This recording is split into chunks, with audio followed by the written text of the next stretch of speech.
Hey everybody, this is Mike with the CatchAll. Back again. This time I'm with Alex Cavin, another Sela guy, and we're just going to get into it. So, Yeah. go ahead. Alex Cavin. I was born in Redmond here in Washington State, and pretty much moved a little bit around when I was a kid, but ended up primarily here in Sela, and went from kindergarten all the way to through high school. What brought you guys over here? I think it was, my mom and my dad got divorced when I was, a little bit after I was born, and they ended up, my mom took me to my grandma and grandpa's over there in Anya, and it was great, because they have a giant orchard and there's plenty to do as a child, but my mom wanted to go to college over here in Yakima. YVC. So, yep, YVC as dental hygiene. Okay. Yeah, so she did that and everything, and after she graduated, we just stayed here, and she just liked it. Yeah, she just liked it, and she really liked the Sela School District because, they had really great teachers and a really great foundation, Out of all the school districts in Yakima, I think like Sela's probably one of the top. I think. I really do too. It's not just because of the fact that, we went to it. I know plenty of dumb people that went to Sela. I do too. I think it's primarily just the fact that they don't really push a lot of things on the students. They don't really, at least especially nowadays. Yeah, and from nowadays even too. It's I don't really know a lot what's going on primarily and what the parents are having to deal with nowadays with these schools, but I hear a little bit odds and ends, but it doesn't really sound as extreme as it would be from on the west side, or over here. Yeah, I have a couple friends that are, in the school district, or obviously they have kids that are going to school, and it doesn't seem as bad. Now, my youngest is 2, so he's not school age, but my oldest, he's 6, and everybody asked me, oh, is he in kindergarten, first grade yet? And I'm like, yeah, he's homeschool. He's homeschool. Did you go to Busy Bear? Yeah, we homeschool. Yeah, he does do CAPE, which is like a Friday morning thing where they go and they learn about stuff with a bunch of other kids and everything. They do like PE. They also do like field trips and stuff. This year they did a field trip to the fair. And then what was it? Last year we did a couple field trips. One of them was to like the High Step, which is the climbing facility in town, which was fun. And then he does like gymnastics and music class and Awana and stuff like that. So when people are like, oh, homeschool kids are weird because they're not around kids, and it's like, my kid's around kids. I had many times. I had a friend, Matt, he was homeschool, and he out there in West Valley, and he was far from weird. He was definitely one of the most interesting people I've met. Yeah, and it obviously depends, but sometimes, some of those kids are pretty smart. They are, and I'm like, how the heck are you smarter than me? My kid's 6, dude, and he's smarter than me. Yeah. You ask him anything about any country, and he can pretty much tell you. And that's the thing, is they don't have the distractions as what we had, going through school and everything. Well, and then you have 30 kids to one teacher, too. Yeah, that too. And then when things get off topic, a 5-minute, I think a 5-minute like a project or a little session or whatever takes like 10, 15 minutes, sometimes even 20 minutes, especially when this kid's asking the question. That kid doesn't quite get it, so he's asking the question, and then these kids are fucking around or whatever. Yeah, they think it's, I don't know. I feel like kids being homeschooled is, there's no downside to it. Only downside, the small downside I see to it is the just the fact that they don't get to interact with other kids, and there's not that character build. Right. But if you already have, a community of friends that you already bring your kids around, then I don't see anything wrong with that at all. I got my sister with kids. We got friends with kids. And like I said, we go to all these different extracurricular activities. With a bunch of different kids that Well, that's great. Yeah, it's fun. Yeah. It's cool, and we get to learn a lot of different things. We get to learn about different people, and we meet lots of cool different people. Yeah, exactly. And then my kid goes to church with his grandma, not every Sunday, but a lot of Sundays. Yeah. And they have kids there and stuff. So he meets all different kinds of different people. So, but then like when we went to like the fair, for instance, that was homeschool for us because we went, looked at all the animals, learned about the animals. That's school, you Yeah, know? true. And then Yeah. when we went and he wanted to buy something, okay, Bubs, check in your wallet and see how much money you have. That's school, Yeah, you that's know? math. Yeah. Yeah. So, I mean, obviously not everything. It was more fun, but you can turn that stuff into learning yeah, experiences. exactly. You can make things a, all in all learning Yeah. experience. Yeah. Or like, hey, Or Bubs, like schooling. you want to play that game? How many tickets is it? Let's check the band. How many tickets do you have? Exactly. You have 30 tickets. That thing costs 5 tickets. Yeah. Okay. How many tickets do you have afterwards? Mm-hmm. 25. 25. There you go. Yeah, basic math that a kid his age should be knowing or learning, and he's learning it in real life rather than learning it on a piece of paper. And how old is he again? He's 6. 6? Okay, yeah. At that age, I can't even remember what I was learning at that age because now everything's so much different. How they teach the kids and kindergarten. I remember doing like arts and crafts. I was painting. Yeah, I was taking nap time, playing out in the playground, all that stuff. So it was fun. And then kindergarten or first grade, it gets a little bit different. Because it's more schoolwork rather than like. They're molding kids into learning different things like sentence structure and what's a noun, what's a verb, which he knows all that stuff too. Mm-hmm. So it's like he's on pace when it comes to the baseline, but certain other things he's like way above.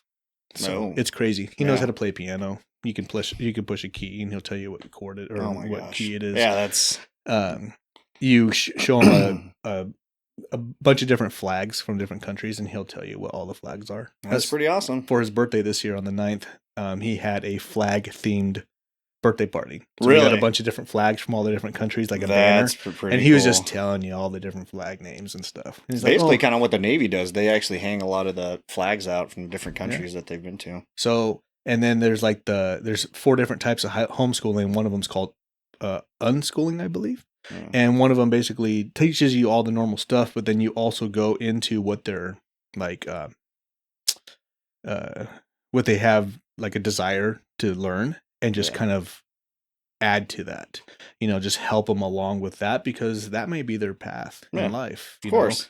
If they're really into math, help them with the math stuff, and then they might be a mathematician or a math teacher or engineer or something that does with math, architect. And see, funny thing, my mom and I, on our way up here from Sunnyside, because she was dropping me off to get the truck and everything, we were talking about what I did back in school, like, because I loved instruments and because I had ADD and my ADD was so bad. I mean, I had to repeat kindergarten because it was that bad. I'm James Scribner, Nick Turner, and I were both all held back, Not to put you guys out, but you guys are listening, so all cool people though, all very cool people. You know what? I look back at it and I think, I had a really great experience in school. Yeah, there's a lot of things I probably could have touched up a little better, but that's just how you live and learn. And that's what makes you kind of who you are, You learn from your experiences and stuff like that. Well, if you didn't, I mean, I like in school, for instance, for me, like all the way to 5th grade, I was straight A student. Yeah. And once I started getting to middle school, I started dwelling in like the B's and C's, and then girls became a thing. Yeah, they were a big thing. And then we figured that out. And then it was game over. Yeah, it was like C's, D's, barely passing, skipping class. Exactly. Like 6th period metal shop. He doesn't care. I'm just gonna go out, But that was the thing is, I had ADD. Well, the doctor, the neurologist, was telling her like it'd be good for him if you just threw him into a bunch of stuff and see what he likes. And instruments, like the violin, the trumpet, the trombone, the snare, and then drums. I really loved playing that kind of stuff. My uncle, was a drummer in a band, a jazz or blues band. I'm pretty sure it was jazz, but watching him do that, I thought it was cool. And then, kind of just went on from there. But I never really got fully into actually, doing more with that. Yeah. But I would have liked to dabble more into like the violin stuff. That would have been a lot more fun. Got to think like if you had the chance to. like where you would be right now in life. A little Very different. true. If I could go back then and tell my younger self, hey, dude, Just stick with just it. stick with it. Just Do it. don't give it up. It might piss off your two other brothers in the other rooms where you're playing this and they're Right. banging on the wall saying, stop that. And, but Right. I thought it was, to me, it was fun. Yeah, and as long as you're having fun with it, I mean, Oh, who yeah. cares, right? Yeah. I mean, I played in band 4th and 5th grade. I played the saxophone. And then I think 6th grade, I tried it for like a couple of months, but they were so much more advanced in that class than when I was Mm-hmm. when I started learning, that I just stopped. Gotcha. I gave it up, but I should have kept with it because now that my kid's into music, I don't know dick about music anymore. He's like, Dad, what's this? Or how do you do this? And I'm like, Yeah. fuck, I don't know, bro. But if I had stuck with it, I'd have a lot more knowledge that I can teach him and, help him along his path of the music that he might be interested Yeah. in, Yeah. You could you know? have pursued some other avenues with it or Yeah. But now he's learning, I'm learning, we're both learning together. and it's a great thing. It's It is. it's a really good mad bond. So Yeah, so it is cool. So he's teaching me things on like the piano, and I'm teaching him things. And I dabbled in guitar back in high school a little bit because my buddy Stefan played, but I would just mess around. But I don't know what any chords are. Yeah, I or don't know the anything names of the chords, but I remember how to play some things. Like I remember when I was living down in Oregon, I even made my own song. Can't remember much of how I played it, but you get to that point to where you're so music is your thing. Music is your outlet, and that even for me now being older. Granted, I don't play, but when I'm stressed out, anything like that, I mean, dude, music is a massive therapy. Dude, music has changed like society so much. Oh yeah, It's such a huge influence. I mean, look at everywhere from modern society now all the way back. And then even like not even first world countries, but like third world countries or even like little tiny, you know, people that don't have any human interaction outside their little tribe. Yeah. They do music. Oh yeah. So it's a natural thing that people do music or have some kind of connection with music. It's a not only just artistic outlet, but they believe it could be like even like a mental outlet. It is, yeah. Yeah, because you're putting your soul and your life down, and you're showing somebody else instead of through a painting or a writing, or acting. You're doing it through music. A painting, you see it and you look at it and you try to figure out what your perspective is on, your viewing is on. It's subjective. Exactly. Yeah. Their idea could be far more than what yours is, you know, and you merely have like an inkling of what it could possibly be. But that's what you see. In music, you hear it, you hear the lyrics. So, I mean, you pretty much have a general understanding of what the song is about. But then... And then you hear the beat and the music and all the rhythm and all that stuff. So if it's upbeat and they're singing about drinking or whatever, then obviously you know it's some type of party type or having a good time thing. If you have the ones where like more rock and maybe more like yelling or metal or something like that, it could be like releasing anger or even just getting out their words to society, you know. And not all metal is angry. You know, I've learned that. Yeah, I've learned that it over really the years. isn't. I listened to Lorna. I first got onto Lorna Shore right when I got out of the hospital, and they came out with this new song called no, I can't remember at this moment, but it was a ballad, and it was a 3-part song. But they released the first song, and gosh, I watched that thing. And I listened to the lyrics, and gosh, it was, even though they were screaming, it was just one of the most emotional songs I've ever seen coming from an actual death metal band. Right. I've never heard of that. Yeah. So. See, like I really got into like metal, screamo, death metal, whatever you want to call it, back in like high school. Yeah. I was kind of in like the hip hop stage. I mean, everybody was. I was into like Korn and Limp Bizkit and Blink-182. I love those guys. I still listen to those guys. So do I. And gosh, going back, I think a lot of people know this, that we had a really good the 90s and 2000s, I really think we had a really good solid of foundation of music. Well, there was so much to go through. And there was something for everybody. Yeah, You exactly. had just normal alternative music to Mhm. fucking mainstream, and you had rap, you had R&B, you had rock, Mhm. you had punk rock, Yeah. you had hard rock, you had all kinds of shit. Then you had reggae with Sublime and all those guys coming out. That was awesome. That was really great. You know, like, and Pepper And Slightly Stupid and all Slightly those Stupid, fucking yeah, guys. and some of the like the little tiny bands like Non-Point Mhm. coming up, and you know, because I was raised on like Moody Blues and Gary Wright and you Yeah. know Country here. yeah, country and then country and whatnot, but you know that's just that's living with certain parents, you know, that's just Yeah. what you're gonna get, and then you kind of broaden your own mind Yeah. once you get out. Well, see, like my mom, most of the time listened to country. Every once in a while, she listened to like R&B or whatever, like 107 back then. Ha! You know, Well, yeah, 107 back then was great. Yeah, it was awesome. Yeah. So we listened to that every once in a while, but most of the time it was 104.1. This is before 92.9 was a thing. Yeah, you know, exactly.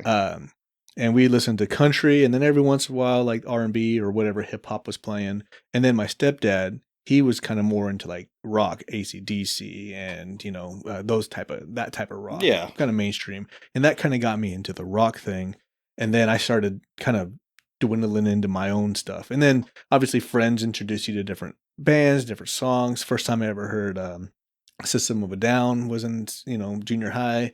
Yeah. And I was like, oh shit, these guys are great, you know? They're amazing. I love these guys. I don't even They're know all over the place. I don't even know who the fuck these guys are, but I love them. Yeah, I loved their music just because his sound. And the fact that they're, you know, they're not from this country. It took me years to figure out that they weren't even from this country. Lead singers, you know, and he sounds amazing. And speaking of people from other countries, fucking Rammstein was a huge thing. Dude, yeah, and then what happened? Did he get kicked out, or did he got kicked out of the United States, or was that a different band that couldn't come back to the United States? I don't know. But yeah, I think he couldn't play in the United States for a long time, and I think they just finally let him back in or whatever. I've seen some of their concerts, like videos of their concerts, and they love their fucking pyrotechnics. Oh yeah.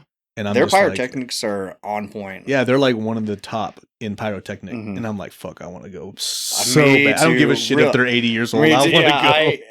And for how old he is, he still puts on a damn fucking rock, good bro. show. They fucking rock. You see what he packs on, and then he just and he has these giant like butcher knives and stuff. Yeah. Like, this guy is legit. He's sweating his ass off, really put on a show at fucking 70 or however old he is. But he's awesome, you know. And same thing with Metallica, you know.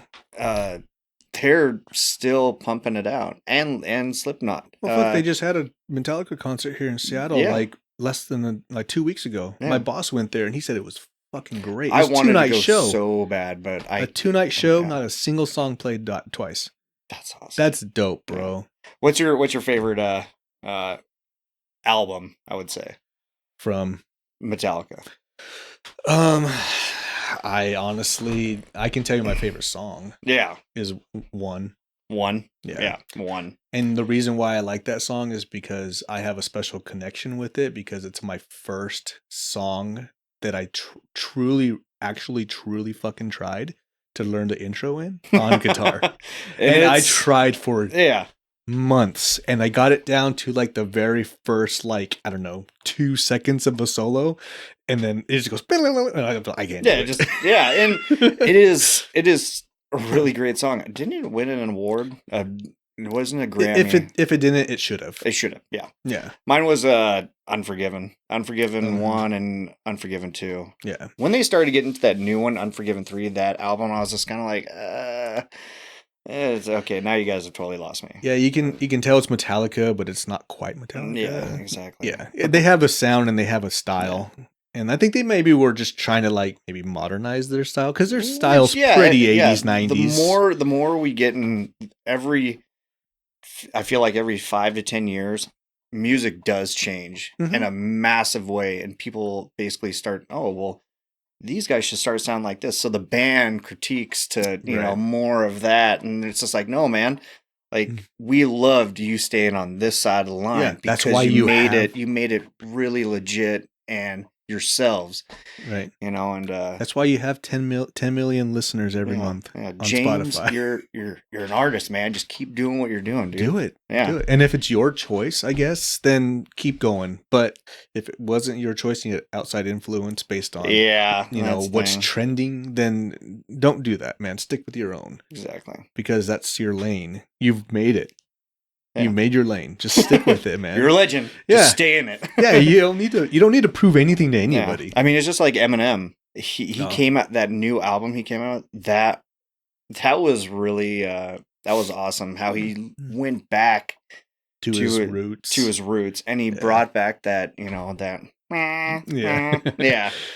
I thought that was awesome that he actually did that. I was really happy, and I watched a bunch of reactions, and people were just so blown away. And then other people like Megan Thee Stallion and all of them got so offended. I'm like, it's like, did you realize this is the dude that like won so many awards? You're offended by this album? Okay, let me show you Marshall Mathers LP. Yeah, this is you're really gonna have a great time with this. Yeah, let me show you some of the old stuff. Yeah, because Marshall Mathers, Slim Shady, those guys he will fuck you up lyrically. Yeah, Eminem's he's chill.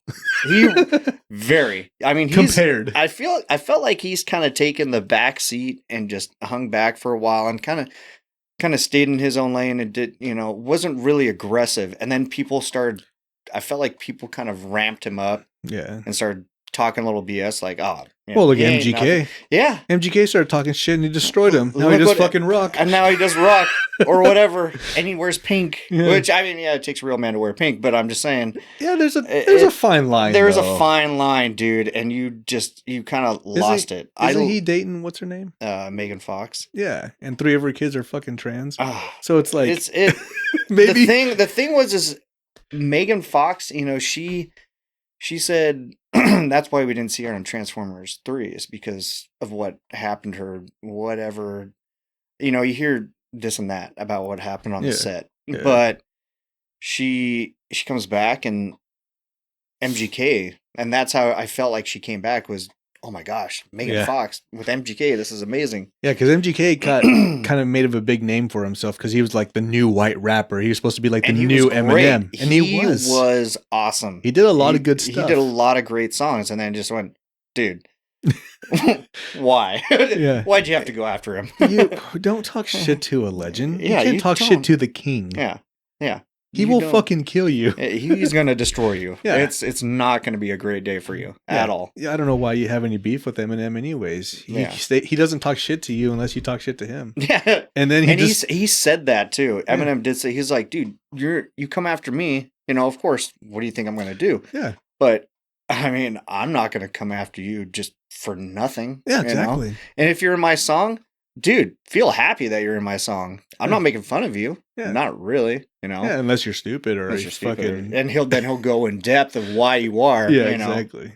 All of his ex-wives and all the people that fucked him over and all that shit in the past. I mean, he finally apologized about his mom to his mom on a song. I thought that was. I mean, yeah. Eventually, kind of got to.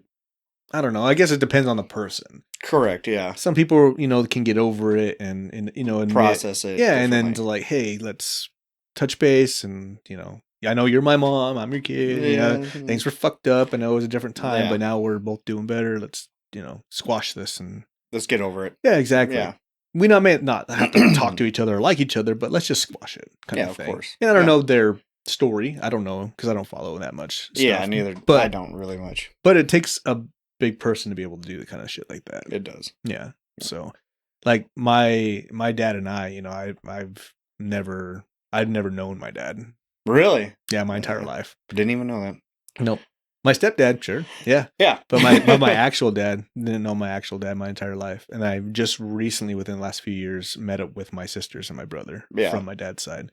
And I have kind of an estranged relationship with them because they're all doing their own thing. I'm doing my own thing. Yeah. But I still love them and I still care about them and I talk to them every once in a while. But we're all adults doing our own things. Correct. Yeah. I'm actually trying to get us together and do like dinner or something here soon.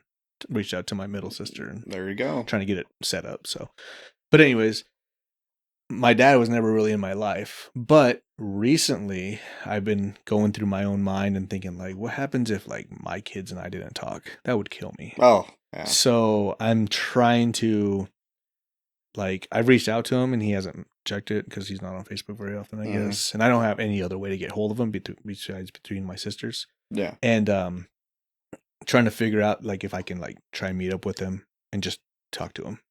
Yeah. And then just like, hey man, what the fuck? Why'd you do this? Why? What the fuck? Exactly. Like, what then, made you like not want to stick around? Yeah. Kind of thing, you know? And then squash it and then move on. And if we hit it off and we start a relationship, maybe we could be friends. Then all great. Yeah. But if not, then we're just in the same spot that we've been for the past 36 years. Exactly. He's doing his own thing and I'm doing my own thing. You know, at least I can get it off my chest. He can hear it. He can process. He can say whatever he has to me. I can process it and then go from there. Yeah. I'm all for it. Yeah. But it took me 36 years to get to this point. Yeah. So, but at least the thing is at least you had a father figure in your life. You know, you did. And a lot of, single parents have a really hard time I've seen so far trying to find that one person that is willing to stick around for the long haul. And it is tough. It is very, it is tough, because you either got the other co-parent being blah, or just things are just not working out. Yeah. But, it's a lot to put a kid through, parents dating and everything. As I've seen that. And that's why, it's hard for either a man or woman to get involved with, but if they have an open heart about everything, then, I don't see why it would ever be a problem, being a co-parent or being a anything. Yeah. Yeah. I have a friend. I basically call her my sister, but she's not related to me by blood. Kind of adopted her. But, she's, for argument's sake, we'll just say she's my sister. And then her and her husband, they both have kids from other people, right?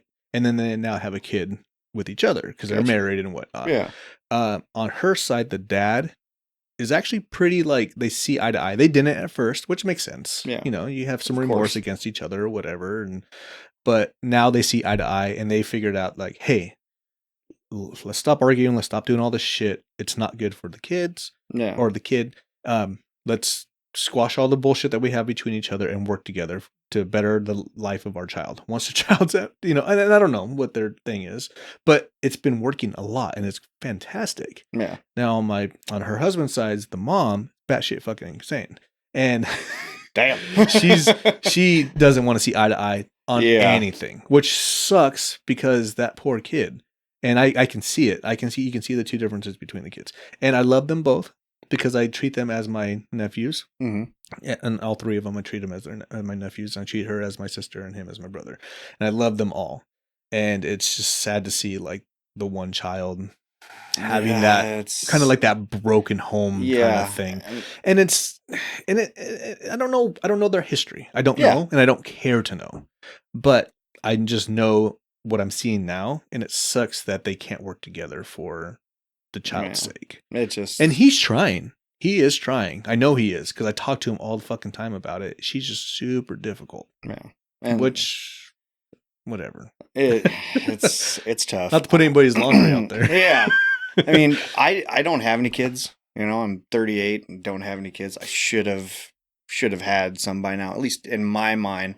That was my grand plan was to. I didn't have my first till 30, bro. I just had my last one 2 years ago. But I have no objectivity, getting into a relationship with someone that already has kids because, I already love kids. I used to babysit my little brother and little sister because they were born.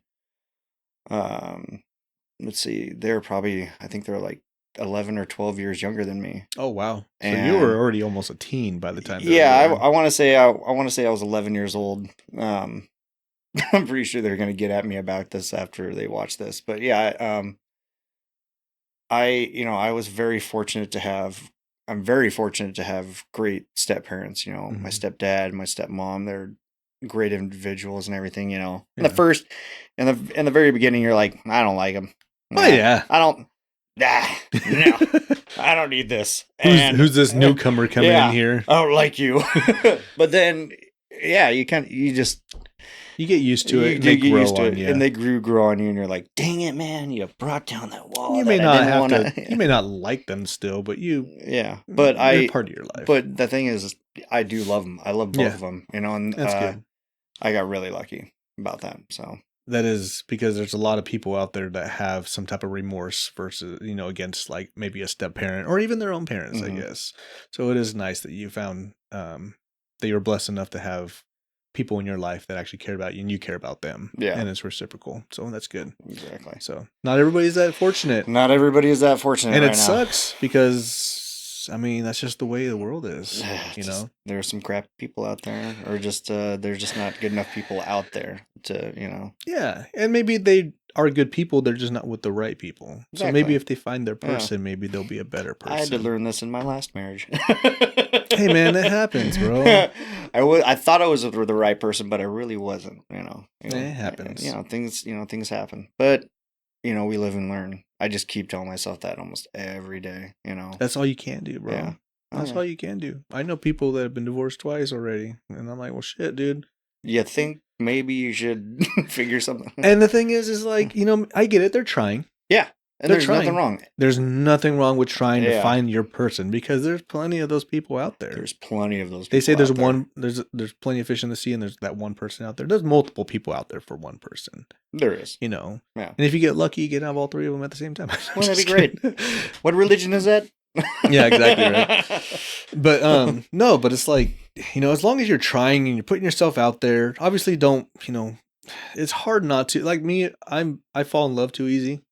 Yeah, me too. And I'm one of those guys. I'm one of those guys that's like I'll fall if a girl likes me and I like them and we hit it off, we start dating for a little while, like 2 weeks in I want to tell them I love them. Yeah. And it's not that I don't love them because I do in a sense, but I'm not in love with them. Yeah, you're not in love. You just have that like growing feeling like, oh my gosh, like I want to spend every minute with them. Yeah. And that could be just infatuation because that does happen at the beginning. Yeah, of course you're like, ooh. Yeah. It's like a new car. Yeah, exactly. This is nice.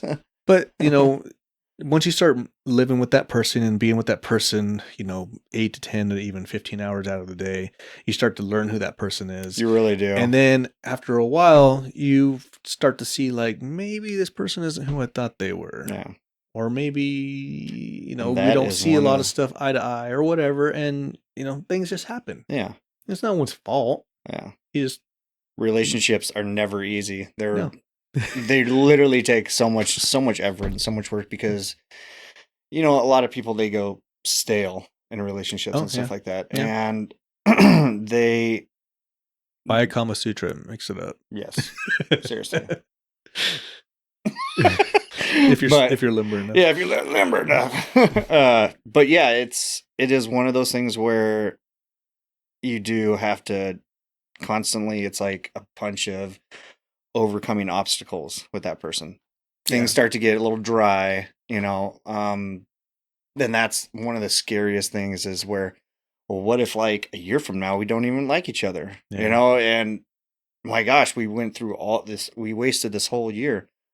Well, to me, it's, when I was younger, I'd do that because I had to figure out, who I was wanting to be with and everything. You had to figure out what you liked and didn't like. Trial and error. Yeah. But that's why people date when they're younger. Now I know exactly what I want, and it's not that easy to find. Yeah. It is not, because you don't want to hold a high standard, but you don't want to settle. Yeah, you don't want to settle. You want to make sure that you have value, and you should find someone that values you for who you are and also value them for who they are. Yeah. You shouldn't have to settle for someone who looks down on you or whatever. And it is a really hard thing trying to find that one person. Yeah. But trial and error, These single ladies. Oh, yeah. If there's any ladies watching. I was kind of seeing someone there for a bit, recently, and I was actually talking to one of my buddies about this, because my heart is open to the prospect of, being with someone. Yeah. But I was with this person, on and off, not on and off, but I would see them every week or every weekend, as much as I could, because my job with Right. it, I can't really give you all my time because I go to work, come home, And you need time for cook dinner. yourself too. I do, man. I need to decompress. Yeah. And it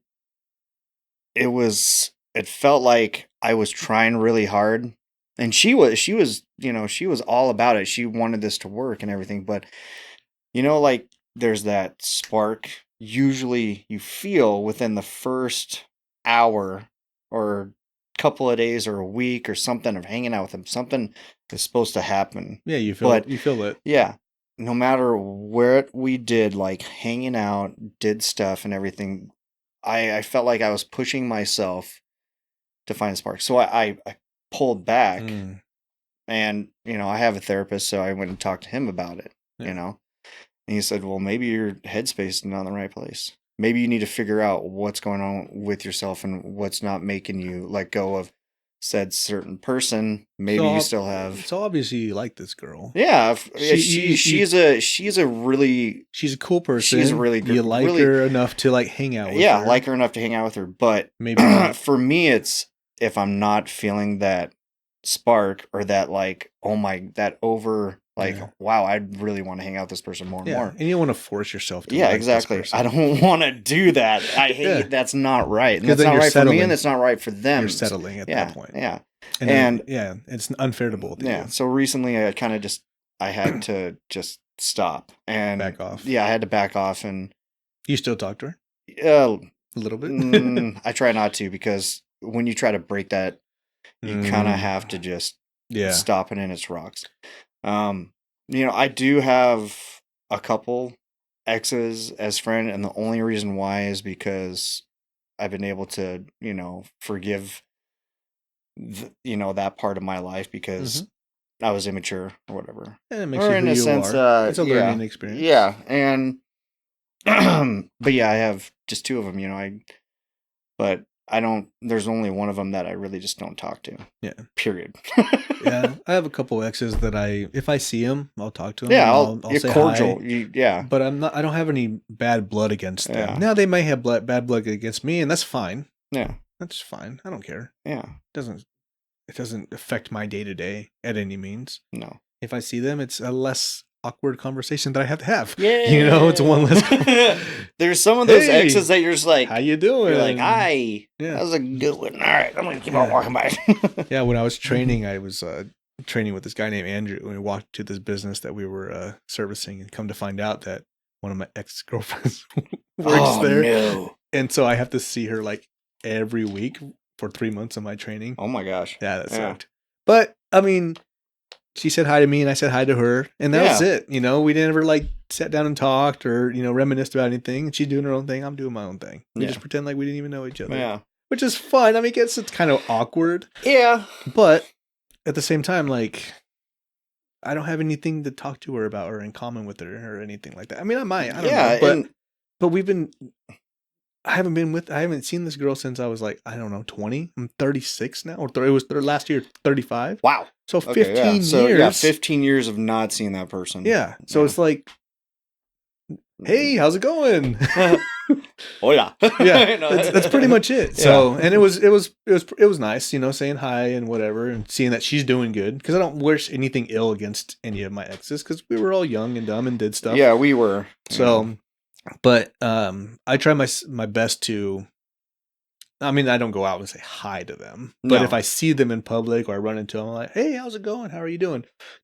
But I don't give a fuck anything else. Yeah, everything else can go to shit. Yeah. Because, it's the same for me. For those two, I don't go out of my way to talk to them. Mm-hmm. They're just, I'm okay with, if I'm around in their area, I'm okay with being around them. Yeah. And there's going to be people that say like, well, just get over it. With the other ones that I just don't really want to even. There's some things you don't get over. You really don't get over, and just like, or if you do, it's years later. Yeah, and that's fine. You're just like, yeah. But it's easy for them, I guess. I always try to be. Getting older, I've realized that God, it's like venom, just hanging on to all that anger, Yeah. And I've learned to just get over it, man. Just I'm trying my hardest to do that, and especially with certain people that don't work out, and it's not just girlfriends or exes; it's friends too. It's just friends or people. Yeah, I had a few friends that I had to let go recently because they didn't have the same mindset as I do. Now I don't bash anybody for having different ideas about how they run their life or anything else, right. But for me personally, it's just not. I'm not going to go out of my way. You just don't want to be around those people. Now that I live in Sunnyside and everything, all of my friends here in Yakima and Sela, they don't go out of their way to come down and see me. Yeah. It's the craziest thing ever. Well, you haven't invited me yet, bro. I know. Just kidding. I have one friend, Sam, Jiho, that actually comes down and he lives in Sunnyside. So now him and I are hanging out more and everything. Yeah. And by the way, did you know he's going to be on The Voice? No? Yeah. He's going back for an audition. Wow. Well, he's going to be doing his audition here in like 4 days, I guess. So yeah. And he told me about that. I was just like, hell yeah, man. That's badass. About freaking time. Hell yeah. And he's a great singer. I think he has a chance. I remember he did it a long time ago and actually got on the show itself, and it didn't work out. I think he got eliminated in the first or second round or something like that. But hey, at least he's trying. That's the whole point. And the fact that he didn't make it didn't stop him from trying again. Yeah, exactly. And that's I commend those kind of people that just keep freaking trying. Yeah. I don't know how many times I've given up on shit just because it didn't work out. Yeah. And I'm just like, fuck this. And but the thing is like if I had continued at it, I'd be a lot further along. Yeah, along than you I am now. Yeah, now was. Yeah. The same thing with me. I would have loved to I would have loved to go down the engineering path a lot farther. And I wish I would have, taken some advice, and actually just did it instead of just being like, oh, well, this is easier. I don't want to do all that schoolwork. Right. I'm already like 25. I don't want to do that. You're still a kid. Yeah, exactly. But everything would have been paid for. Yeah. That's the thing and that's the stupid thing that now that I think about it, nowadays you're like, wow, everything would have been paid for. All I had to do was go to school. Well, not only that, but even if you went to school, got all that, got a degree, or did well, and and even if you didn't do anything with it, at least you have that fall back on too. Exactly. Yeah. And if you decided later on in life, you're like, you know what, let's pursue that. You don't have to go back to school. You're already done. Yeah. You might have to do a couple catch-up courses or something, but then you're set. Yeah. Then you just go do it. So, and I thought about that plenty of times. There's so many roads you could have taken back then, and you just wish that, well, maybe I could have tried that. But where would we be now if... You and I probably would not be having this conversation. We probably would not be having this conversation right now. I'd probably be somewhere else in the country. Yeah. And I'm so surprised that after all these years, I'm still in this area. And that's what is nuts to me, is the fact that I'm still here. I mean, it's home. I get it. Yeah. But my wife and I have been trying to get move to either Idaho or Montana. Yep. I was just talking to my friend recently about that, and her and I were both in basically like, man, we hate this state. No, actually, I love the state. I hate the politics. There you go. I love the state. The state itself is fucking gorgeous. Beautiful area around it. There's so much to do around here. Yeah. So much. But I hate the politics. And I can't believe that this governor has gone on for this long. We kicked him out of this town, I wonder why. Interesting. But he's not welcome back here. Yeah, you're not welcome back here, dude. And he's our governor. I'm like, all of us, even the mayor. I talked to the mayor last year about it. And I was just like, how did this happen? Like, and mayor was like, yeah, I don't know. Got lucky, I guess. And the thing is like, obviously, state politics affects us directly, but so does like local politics, city, and all that stuff. So, um, I don't vote in anything bigger than state because none of that other shit matters, especially in this state. Yeah. We're not a swing state. We're We're not. blue. We're I don't literally give blue. a fuck how many people you vote I really red. don't. Yeah, it's gonna be blue. It's gonna be blue. And did you see? Was it the last election or the last governor? This last governor election, Spokane went blue. Was that a trick to the eye or something, or did I see Spokane? They've been kind of going Y'all back are and killing forth. us, man. They've been going back and forth for a long time. Yeah. When I lived over in that area, you met a lot of people that were like-minded like us, that are just American, that want to be fucking left alone, stop raising our fucking taxes, and let me own guns and do whatever the hell I want. Just leave me alone. Of course. And then you have the other people that are like, well, we need to tell people what to do. And we want to raise taxes because taxes are good, right? They help the infrastructure. Like what infrastructure? Pave our roads and stuff like that. Yeah. And other have things. you been and driving? Pay for our cops and ambulances. And if you think about it, have you drove down the streets in Spokane? Yeah. They're garbage. Yeah. What taxes? What is going on here? Yeah, so that's the thing is my job, I am around the ports. I'm at the ports and around them. Mm-hmm. And I see Bum Avenue and it is just mind-blowing. And thank God that the new, I don't know if it's a couple of officials that are in Seattle, but they're literally where there used to be massive amounts of bums next to those ports, they're all gone. All the campers and RVs, they're moved either somewhere else or they're destroyed. They moved here to Yakima. They probably did. Do you remember out where Kmart was? They were actually going to build that housing facility right behind the waste treatment plant. I believe they were. It was supposed to be like yeah. They have Camp Hope back there. Yeah. They were supposed to build an actual facility back there for the homeless. And I'm like, that is like the worst idea ever. Because I know behind Kmart, because I go to CWR for my work every once in a while to drop off a truck for maintenance. Yeah. And I see homeless people back there all the time. They have a little area back there, Camp Hope. And I think there's some buildings back there. I don't know if they live in there or they're just for storage. But I see a lot of homeless people back there or people that need help. I don't know. Correct. What it is. They may have. I don't know. No, that'd be... But the thing is when you go down First Street, man, especially right when you come in from Sela, the moment you hit Apple State and then start driving down to about Jack in the Box, you're just like, wow, dude. And they're on the right side. It's just so sad. You see them I see him 4 times a day. And it sucks. Yeah. It's because you wish you could do something about it. Wish we could have, but there is nothing because of our infrastructure that helps them. We don't have the mental facilities we used to. We don't have. And then we enable them to do drugs rather than seek help for them to get off drugs. We give them safe places to go. Yeah. And then, I know there are some things that they do have. Yeah. Like they get money from the state. They do. To help, buy food and clothes and stuff. And then you have the mission right there that helps them, get a few items that they may need or not. But like that's just putting a Band-Aid on the problem. I feel like that's not stitching up the fucking wound. Yeah, it's not fixing the issue. It's not. And Yakima is a very vibrant city. As small as it is, it is filled with a lot of things to do. Hustle bustle. Yep. It's grown a lot. It has grown just in the lot. last since 10 years, 15 years. Look at West Valley. Oh yeah. It's all those massive. new buildings and all those new houses. Gas station now they're on Washington and it's not 72nd, but 70th or 68th or some shit. Yeah, whatever.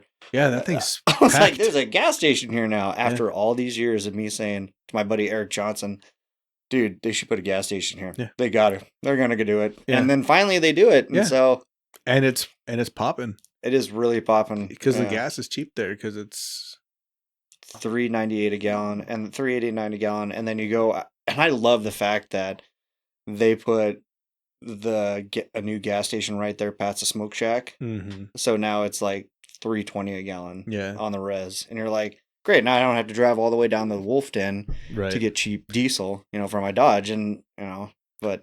And see, like me, I'm never over there. So yeah, you're not. If I'm over there, like if I go to like Costco or Winco or something like that, we'll fill up in that area because it's usually cheaper. But I started doing the Chevron app I have the Chevron app, and if you download the Chevron app, put all your information in or whatever, your first 3 fill-ups are $1 off a gallon. Is this one of those sponsor moments? Chevron sent me free gas. Send me free gas. Send me free points here. A year's supply of gas, please. Yeah. That'd be great. But yeah, it's $3. I didn't know that, and I saw the little, you see all the little ads and shit, and you never pay attention to them. And I saw one, and I was like, I wonder if that actually is. So I download it. Worst comes to worst, I just delete it. Gotcha. I did it, and it was like $1 off your first free fill-up. So I was like, fuck yeah. So on the one on Nob Hill was at one point $3.99.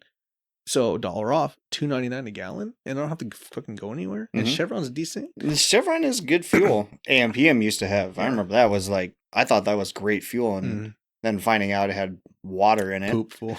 I'm like, oh my gosh, I've been putting that in my truck and my cars for that long. Yeah, but yeah, I did that, and then like with my work, they give us a card, a fleet card. And we fill up our trucks at whatever gas station we want. So you've been basically going to, oh my gosh, you've been gaining points from my work. Trickery. So I just got my next free $1 clever. Off. That is. It only takes 1,000 points, and every single fill up's like anywhere from 140 to 160 points. That's It and then they have coupons too, where you buy like 2 candy bars and you get 80 points. And I'm like, well, fuck, dude. I love candy bars. So I'll just go in there and do that, get 160 points. I'll go and buy 2 Reese's peanut butter cups and get another 80 points. And then next thing I know, next 4 fill-ups usually, and then I fill up my car, with $1 off from exactly. Yeah.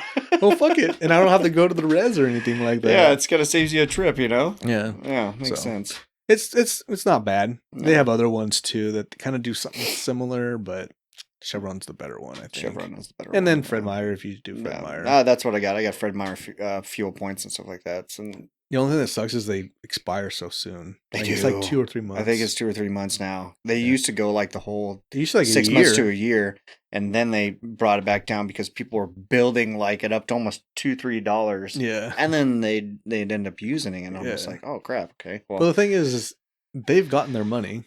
Yeah. From people that have bought from there because Fred Meyer isn't that cheap. I mean, it always felt like Fred Meyer was like the most expensive. It used to be with Safeway, right? Yeah, Safeway. Yeah, Safeway. But then like Walmart's gotten the same price as like Fred Meyer. Really, on a lot of different things. You can go to Fred Meyer and buy the same things as like Walmart as long as you're shopping deals. Walmart will still be cheaper, but it's not by a long shot. I mean, if you're shopping deals and you're just getting your things that you need, and same thing at Walmart, Fred Meyer's not that far off. Yeah. Now obviously Winco, Costco, stuff like that's going to be way cheaper if you buy bulk Costco. If you don't need a lot of stuff or you need a lot of stuff, but you don't need bulk stuff, Winco, obviously. Walmart, though, first of all, I hate going to Walmart. I hate going to Walmart. Fuck Walmart. I hate Walmart. Period. Even the one in West Valley. Even though, the white one. We used to call it the white one because it was West Valley. West Valley was mostly predominantly white people. Yeah. In my thought, period. Back in the day. And then like it started getting crazy, and now like it doesn't matter which one you go to. They're both packed all the time. Yeah. And they're all so disorganized and trash people. Oh, trash people. Yeah. So I just order my stuff online and then I'll just pick it up. That's what my wife's doing, especially when like I'm working and she has the kids like our day off or something. Yeah. She'll put a thing in on Fred Meyer, get all the points, get all the coupons and everything because it usually adds it all. And then just go pick it up. And then just boop, pick it up at 3:00. Cool. She'll drive up, push the little thing. They come out, help her load it, or they load it, and then I see those people running around. Like I'll be going through Fred Meyer sometimes, and I'll see those people run around going.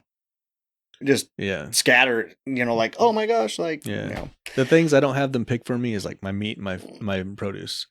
Because my meat, I want to pick out my meat. Yeah. I'm very keen on, And then my produce, I've had so many bad calls with produce. Like they'll get like a bag of apples because my kids love apples. So we'll buy like a bag instead of like the pieces, singles. And I don't know how many times I've taken them home and like half of them are just bad. And I'm like, well, fuck, dude. Now I got to go drive all the way down there for apple. You know what? No, fuck this. So now I pick out my own produce. I used to be really lucky. Well, because my grandma and grandpa they had an apple orchard in the Aniad Valley. So for us to get apples, you had your clear pick. You know, you had. I think we were the only one. My grandpa was the only one in the valley or in the area.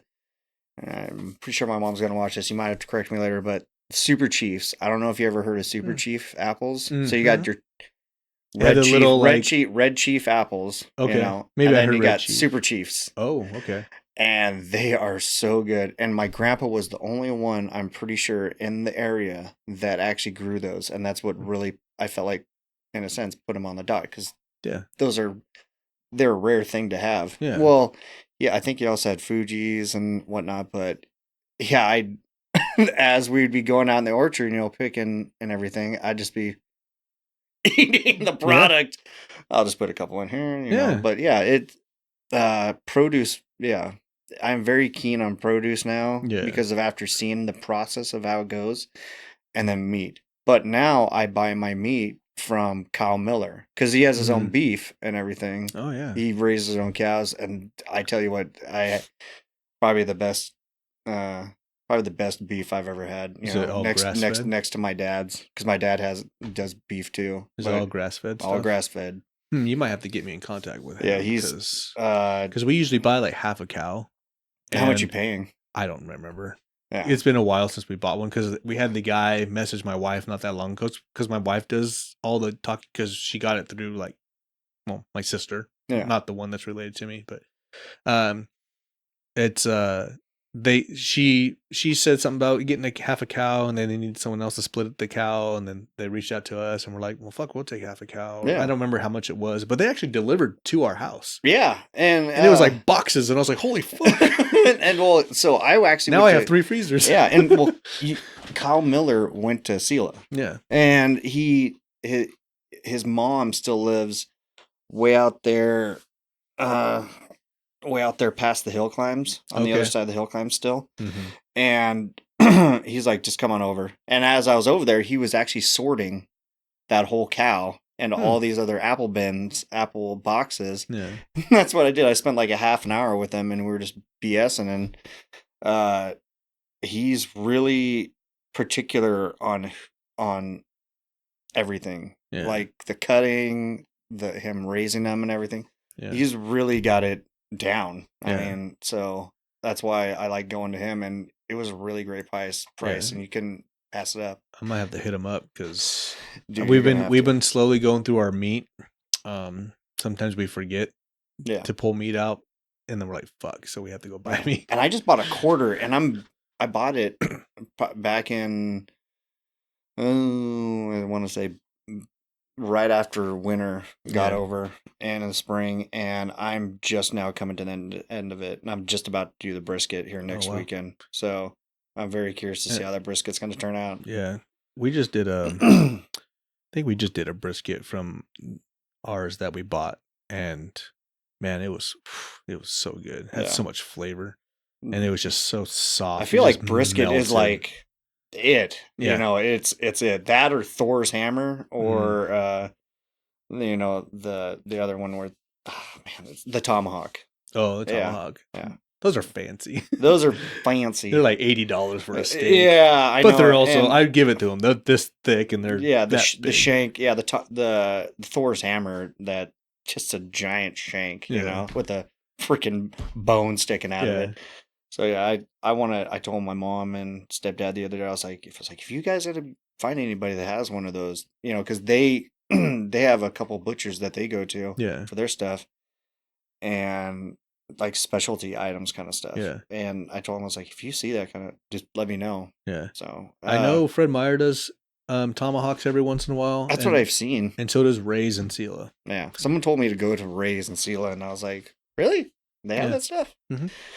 But yeah, I think the last one I bought there was like $70, but it was a pretty decent size. Pretty decent size, yeah. And obviously most of the weight's the bone, but still. Yeah. I mean, you could cut that bone up and make broth or some shit out of it when you're done with it, or give it to a dog if you have a dog or whatever. Here you go. That dog's gonna be fucking happy for a year. Ever. Yeah. But no, and that shit's expensive, but it's nice. My favorite cut of meat I've ever had, besides like a brisket or anything like that, was and it's kind of a weird cut. It's a bone-in filet mignon. Oh, So they have filet mignon. I don't think I've had that. So Bone filet obviously, mignon. for people that don't know, and correct me if I'm wrong, but I believe a T-bone is the New York and the Yep. filet. And then I think so too. and if you cut that off, then you just have a New York. Or if you cut this off, you just have the filet.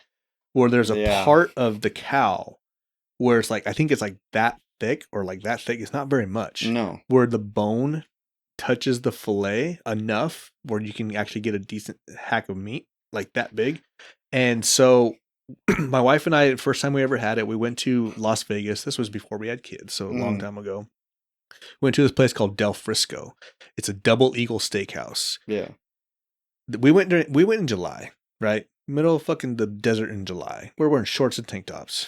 Damn. Cheapest time to go. Yeah. Because no one wants to go there during that time. I was going to say, that's what I hear is the best time to go. Yeah, because it's super cheap and everybody's just giving shit out because no one's there. Yeah. You know, so anyways, we go there and we knew we were like wanting to go someplace kind of fancy for the night, date night.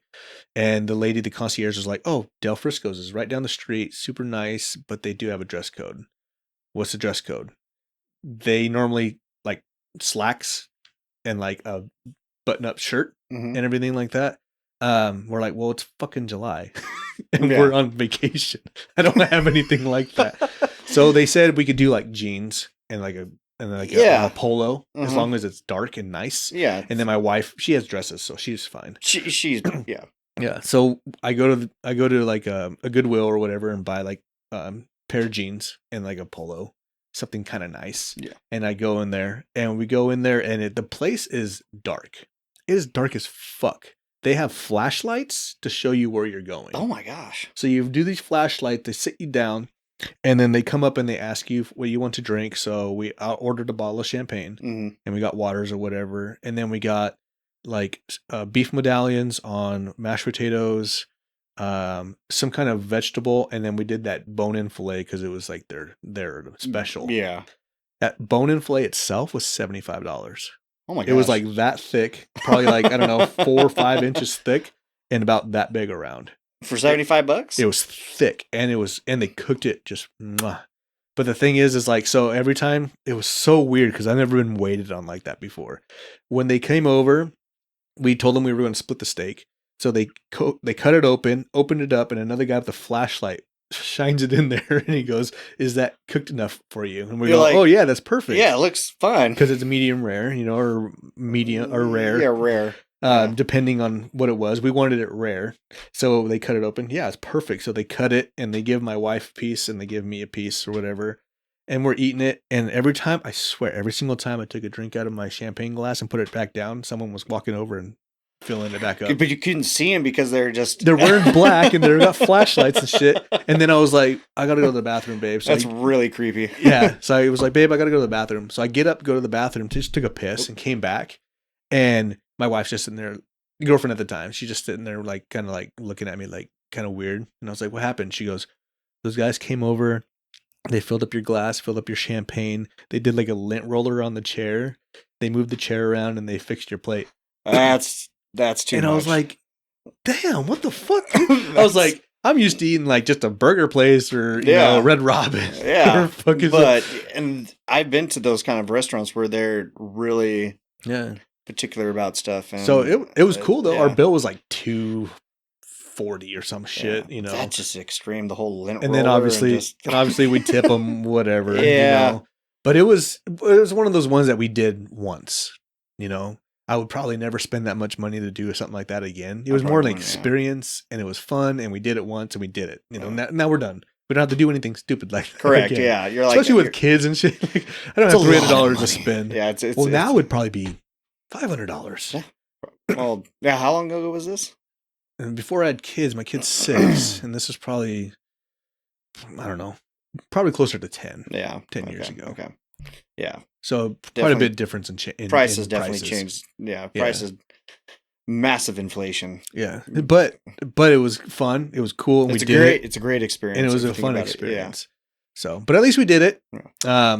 But that was the first time I ever had a bone-in filet mignon. Yeah, and then I started working at Ray's. You know, whatever. And this new, I can't remember the old butcher's name, but he, I think, left or retired, and then we got a new guy named Jordan, and I was kind of explaining to him about it. I was like, hey, just kind of out of curiosity, do you guys ever do bone-in fillets? And he's like, what the hell? No. No. Yeah. So I've never I heard of this asked him before. about it, and he's like, oh, okay, I think I know what you're talking about. So he called one of his buddies at the butcher, or a supplier or something, and he's Gotcha. talking about it. And he comes up to me later on, and he goes, yeah, we can get those. That's pretty cool. And I was like, really? If you He can goes, get yeah, that. the only thing is it's a special order. So we have to get them like a certain length, and then they have to cut it themselves. So they have to get it in bulk, essentially, Yeah. in a sense, yeah. Yeah. And I was like, well, what's that going to cost me? He's like, oh, don't worry about it. They'll give it to you for $9.99 a pound. And I was like, okay. Well, how much is it going to weigh? Well, the thing is he Yeah. chopped what I wanted, and then he used the rest as like T-bones, fillets, and all that smart. shit. And I was Okay, so like, that's dope. That is. So I was like, well, how much? And because normal filet mignons there, I think were $15.99 at the time. Yeah. You know, and they're not very big. Yeah, they're like 6-8 ounce, Yeah. right? Yeah. So I asked him, and I was like, well, he's like, well, how thick do you want it? And I was like, how thick can I get it? And so he's like, well, we got to wait till I get it. So he got it, and he's like, I can do like inch, I could do 2-inch, I could do 3-inch. Yeah. Thickness. I was like, yeah, fuck. Let's do like 2-inch. Yeah. So we did like a 2-inch thick cut. That's pretty good. That's $9.99. I think it cost me like, I don't know, $23. And I was like, 23 is way cheaper than fucking 75. Yeah. I was like, well, shit, I'm gonna start doing this. And I think I got him 2 or 3 times from him.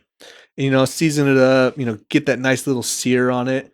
And then I fucking threw it in the oven and then let it cook its way through.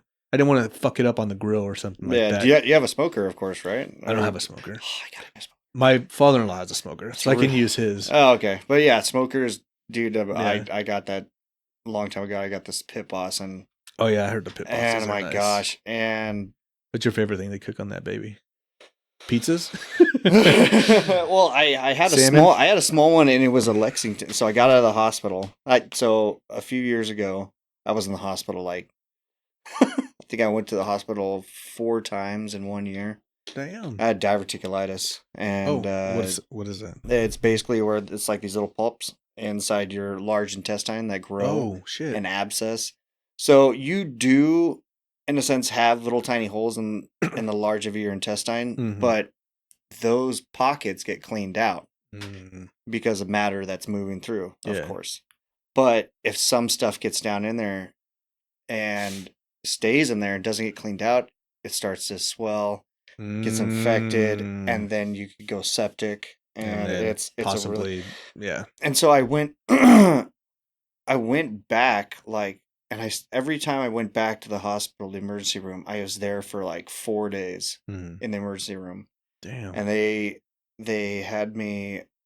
They kept giving me the same stuff every time, and then I'd leave again, and then finally, the surgeon was just like, "Yeah, we're gonna work on you and take it out." Yeah. So he ended up taking out my sigmoid colon, which Mhm. is, I think it's like that long or something. Damn. But yeah, it's right here. It's the bin that comes around right up top.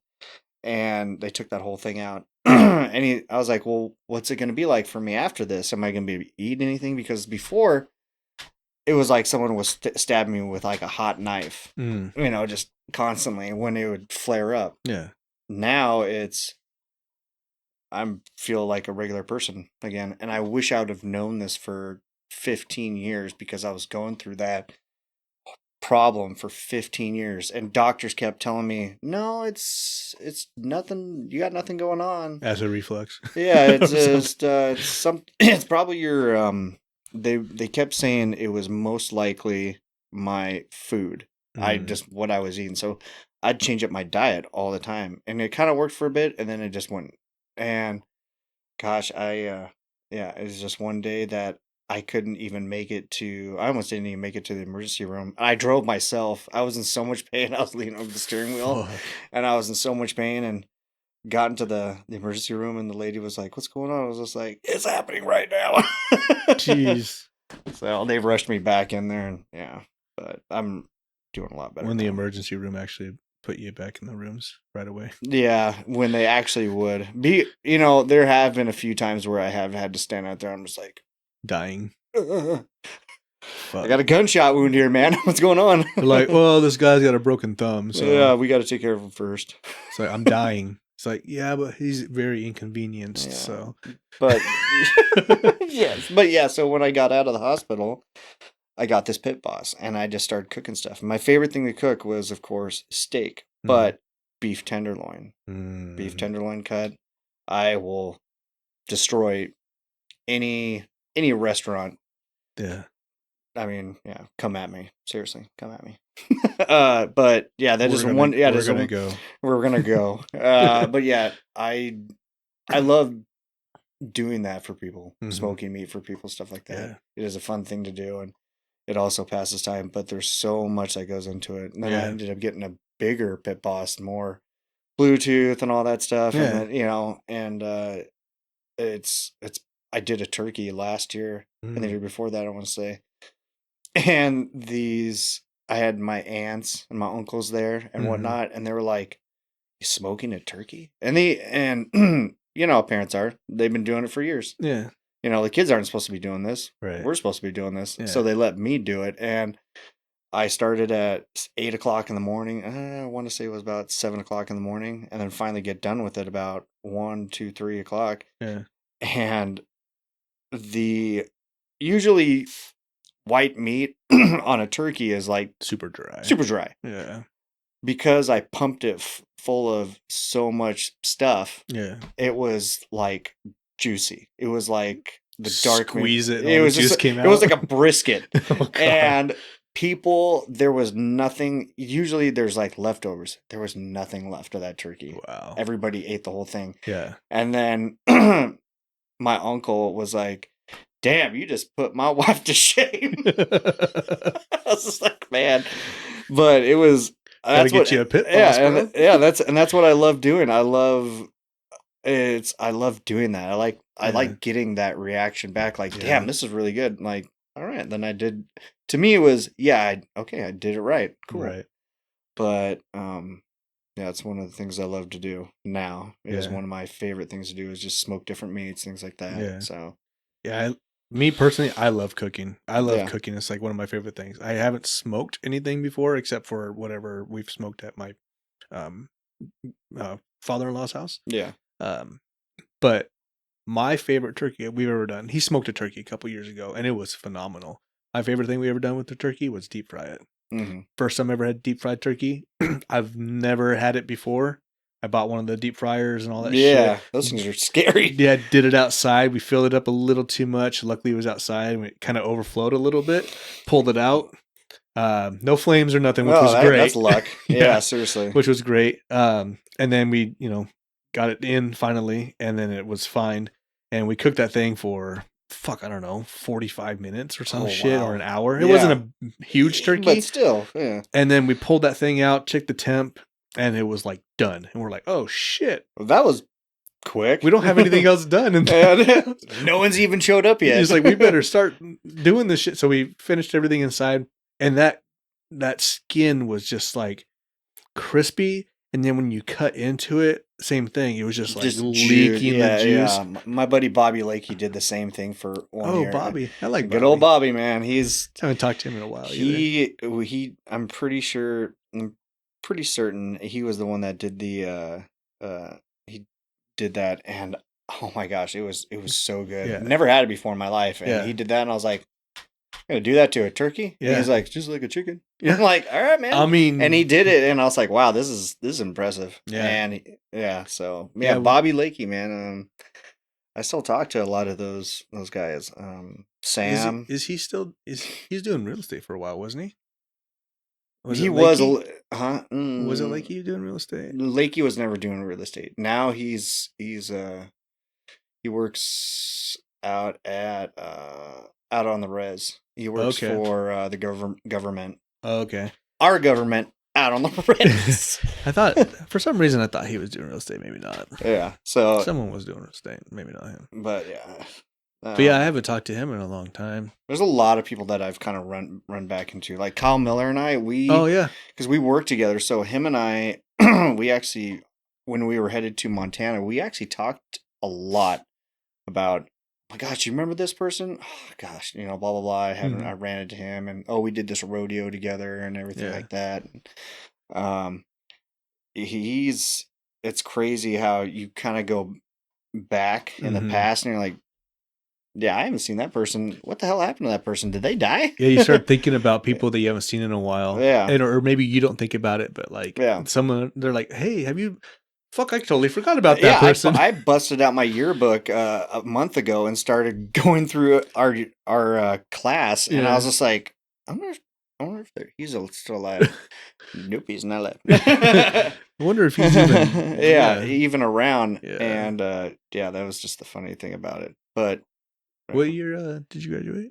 5, Oh, okay, so yeah, you're yeah. I I thought was you were close to me. 5 alive. We were Yeah. the first in and out of the intermediate school over here. Mm, Yeah, okay. Yeah, I was. first 7th graders. Yeah, Yeah. yeah. I remember. I remember Kyle Miller. Kyle Miller, and I think it was. There's Uh, Monica, I think. Yeah, yeah, yeah, they hung out. yeah. I'm trying to think of Ricky Hayes. Ricky Hayes. Remember Ricky I Hayes? want to say I do. His dad was a sheriff in Sela. That's right. Yeah. Yeah, and then Okay. his younger brother William. Yeah. He's a cop now too. I Really? think actually both of them are cops. Oh, that's right. They are. Holy Yeah, crap. Ricky is a cop at the base, and I think his brother is Oh, a cop white. here in Yakima or Sela, and I Yeah. can't remember. But anyways, I think it was Ricky and Kyle Miller, if I remember correctly. Fuck, it's been so long. But we went to, I think they're your age, right? Your grade or Yeah, they're so I turned 39 here in January, but yeah, we were all in the same class. okay. Yeah. So I'm pretty sure it was them, and I played football, and so did they. And during the summer, they would do a football camp up in Ellensburg at the college, and we got to stay in the dorms for like I think it was like a week or Yeah. whatever. And we would go and do practices 2 days, and then the rest of the day was basically ours. Mhm. We could sleep. A lot of guys played video games, or they'd go, explore Ellensburg. Just whatever. Yeah. Yeah. We would play video games and stuff, and then one night we went down to the 7-Eleven down the street from the college, and I walked in there, grabbed some stuff or whatever, because we're like 16, 17, Yeah. maybe 18, some of us. So there's not much we can do. Okay. And I was with a couple buddies, and we walked in, got some food, and then they left, and then I saw a car full of girls, and I was like, I'm gonna shoot my shot. Yeah. So I went up and started talking to these girls. They're college girls, and I'm like, "Hey, what's going on?" And they started talking to me, and then my friends had already left. I don't think they realized until they got back to the dorm that I was missing. They're like, Yeah. "Where the fuck's Mike?" So they start walking back, and I'm sitting in the back seat of this car with these girls, and then we're just bullshitting. And I was like, "Hey, you guys got any parties tonight?" And they're like, "Oh, there's not a party tonight, but there's a party tomorrow." So I got their number to go Yeah. to a party the next day. Bust out that map quest. First time I ever smoked a cigarette was that party. Oh, man. And I threw up on someone's car.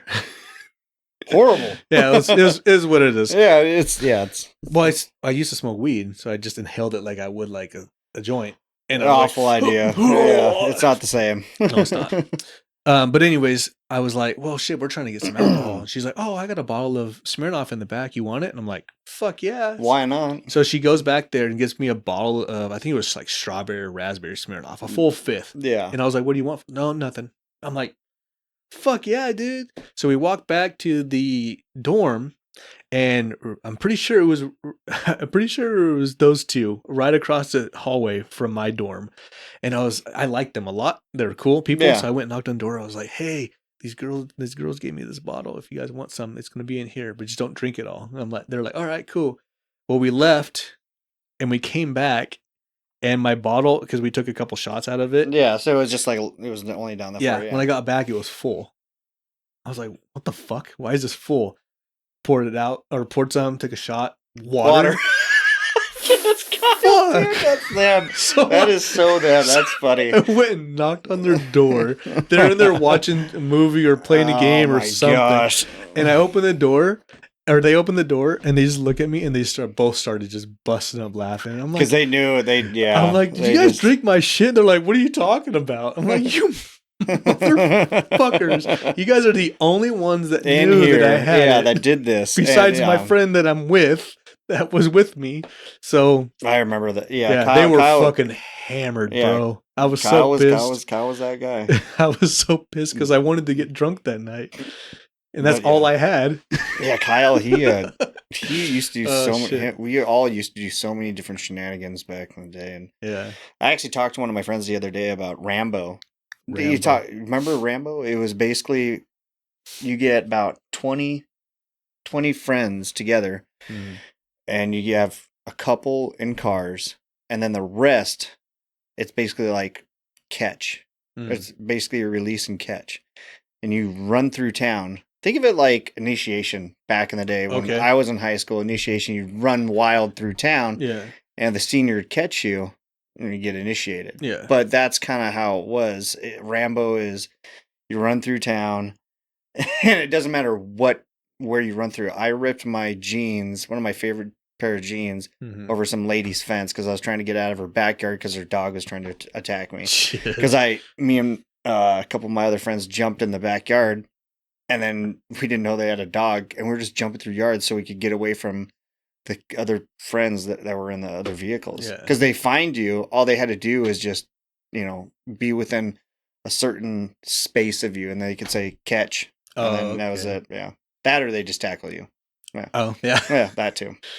Fuck, dude. But yeah, That sounds like fun. it was a lot of fun. Dangerous, but it was a lot of Oh yeah. cops got called a couple times, but But they got to the don't point to where they were like, they're fine. they don't do shit like that Yeah, anymore. they don't. That's crazy. They don't. I don't even think they do initiation anymore. They don't. We were the last freshman class to get initiated because this mom was she came down and saw her kid getting initiated in the lower parking lot, Yeah. and something was going on. She was getting like mustard or something Yeah. squirted on her by one of the other girls, Yeah. and she's like, "Oh my gosh, you're like hurting my child," and I'm like, "Really?" And Unless she's allergic to mustard, she's gonna be fine. the thing was, is Sela had an agreement with the students. The Sela police Mm-hmm. had an agreement with the seniors saying, "Hey, if you do this, we're gonna watch and supervise it," and they did. They watched it at the lower part of the parking lot of the high school, Mm-hmm. and then they were at Kings Row Mm. when God, I can't remember. They made one of the freshmen do an impossible sit-up. That was awful. I think I got sprayed down with a hose at the car wash. Yeah, there's that too. Yeah, that one hurt. They made, and then because you have to take your shirt off. They made one of the students roll down. He stripped down to his boxers up on top of the hill climbs, and they poured pop on him and then made him roll down the hill in the dirt. I'm like, dude, that's aggressive. That's aggressive. Yeah, but he didn't care. He just wanted to do it, get it over with. Yeah, I think I had to. I can't remember who I was with. I didn't get caught, but I didn't get caught for the longest time. But then I did get caught, and I think can't remember who I was with if I was still with somebody. But I got picked up. I got took to the car wash, and there was like 3 people there. And we got sprayed down with the high pressure fucking. Yeah. And we had to take our shirts off, and that shit fucking hurt. Yeah. And then I think they wrote like, I like men or some shit like on our backs in permanent marker or something. Yeah, yours.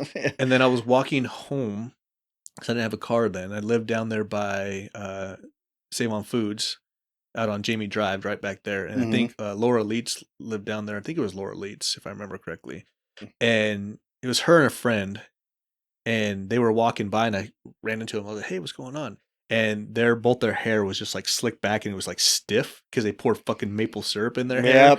And that shit was just like pointed straight out. Looked like Vegeta from Golden Dragon Ball Z. And they're like, they just look so defeated. They're like, we're going to go try and wash this shit out.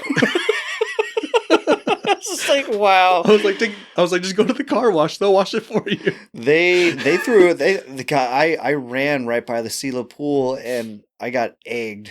It was a passing Jeep with a bunch of seniors in the back, and they just threw one, hit me right in the back of the head, and I escaped because I felt like I think it was cheating because my mom worked at was a dental hygienist in Sela. She worked Mm. at one of the offices, and it was just that Friday she was working at this one in Sela, and I booked it. I ran through people's yards and stuff like that, and they were following me. They knew exactly where. I think it was Dylan Pendleton Oh fuck. and Yeah. Gamache, Caleb Gamache. They were hunting me down, and Yeah. those are some big boys. Yeah, you I don't mean, wanna- they're big linebacker boys. Yeah, they'll fuck you up. And I just remember going, "Yay, catching me!" And they said, they yelled at me. They're like, "Don't fucking do it, Alex," because Caleb and Dylan were really, really close. Our families were really, really tight knit, Mm-hmm.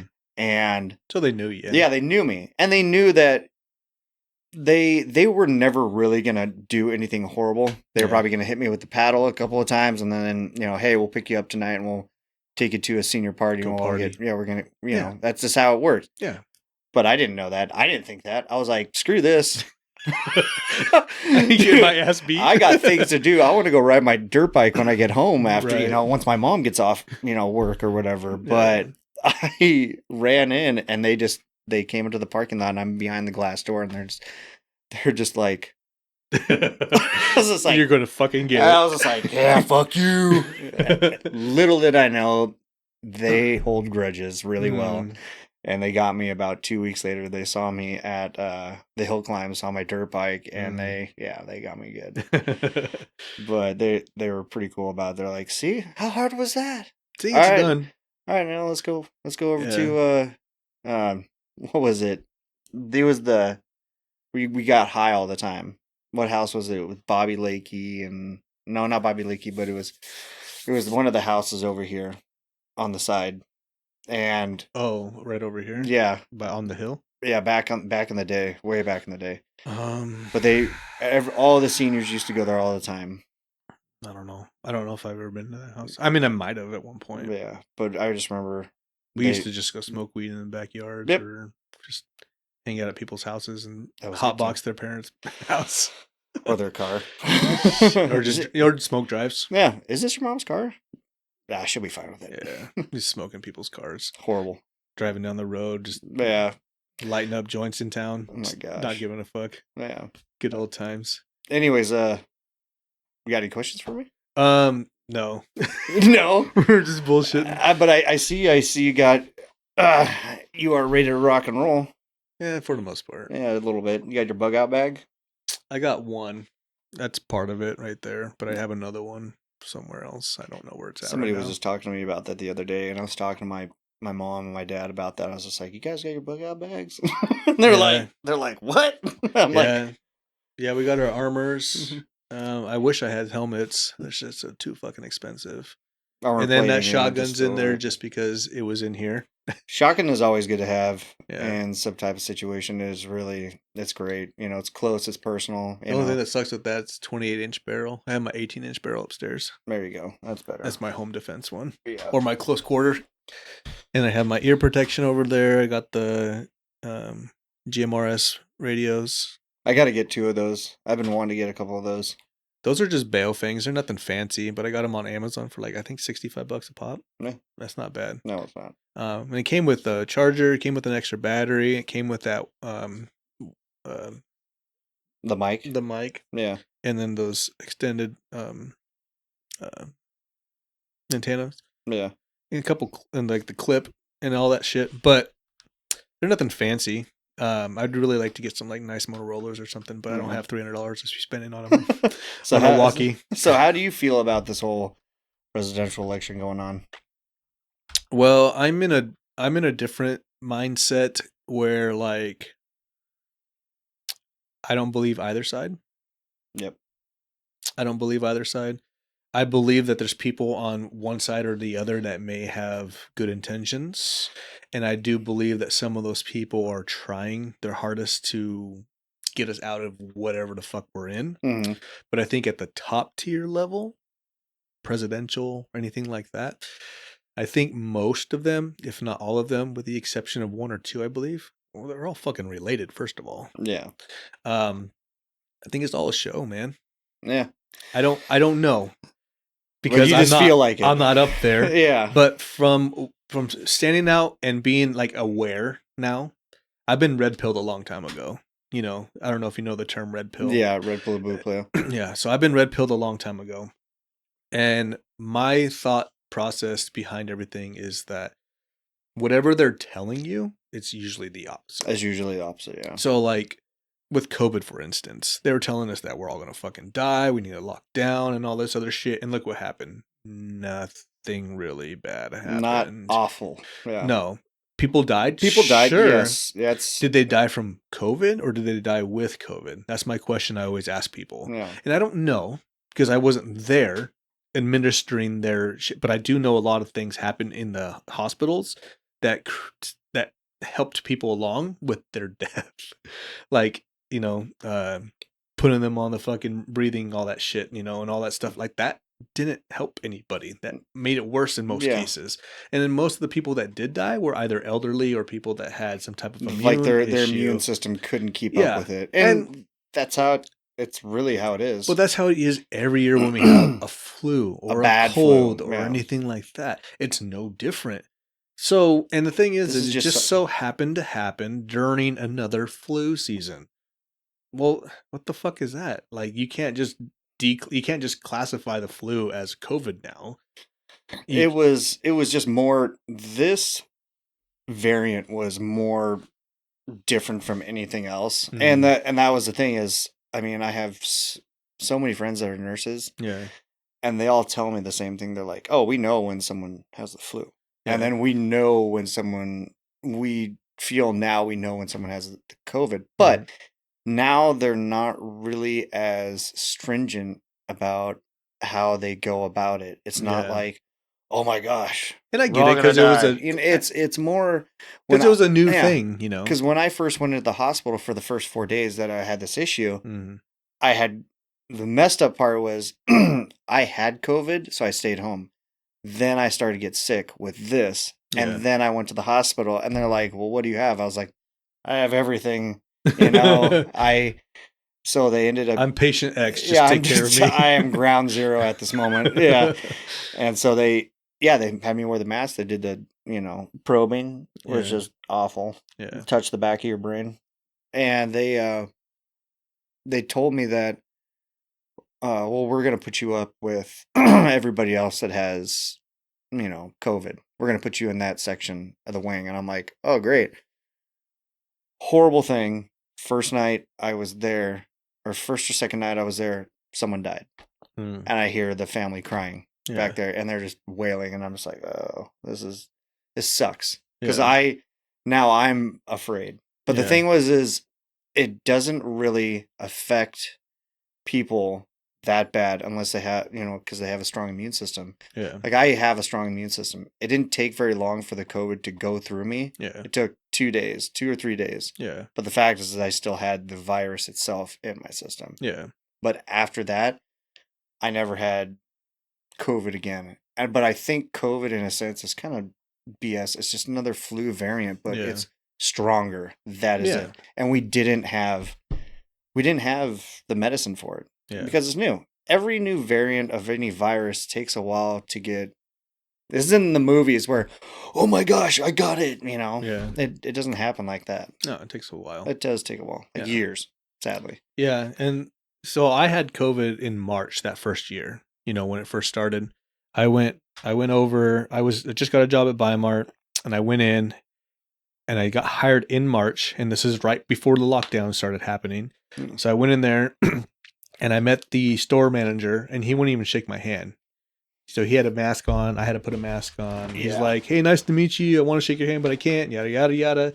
Went upstairs, did our interview and all that stuff. Hired me on the spot. Sure. Cool. Go to work, and then you start hearing all the stuff where, like, especially when you see like the footage in China where there's people like on the ground, like convulsing and dying and shit. But the fact of the matter that we didn't see any of that anywhere else was I never saw any of that here in the United States. Whereas that kind of like first opened my mind into like, okay, so what is actually happening in China and what's happening here? Yeah. But because when you look at what was happening pre-COVID in China, they were right on the brink of a fucking revolution. Yeah. Like there was millions of Chinese people in the streets waving American flags, getting ready to overturn the government. Oh yeah. And I then what remember that. happens? Boom, Boom. COVID. Yep. And everybody's now locked down in their house. It was the weirdest. It was so. And I'm not saying that was the reason. It was a great crowd and population, basically to get them under control. Yeah, control. It was a. Oh, fear is the best motivation. Fear is the massive motivator, and I can't stress this enough because this is what I think that's going to be the downfall. I sometimes think this is going to be a downfall. We're going to have something of the sort again, but it's just going to be worse. And we're not talking about thousands of people dying. We're talking about millions of people actually dying, and then it turns into this awful thing. But it's not going to be like zombie apocalypse status, right?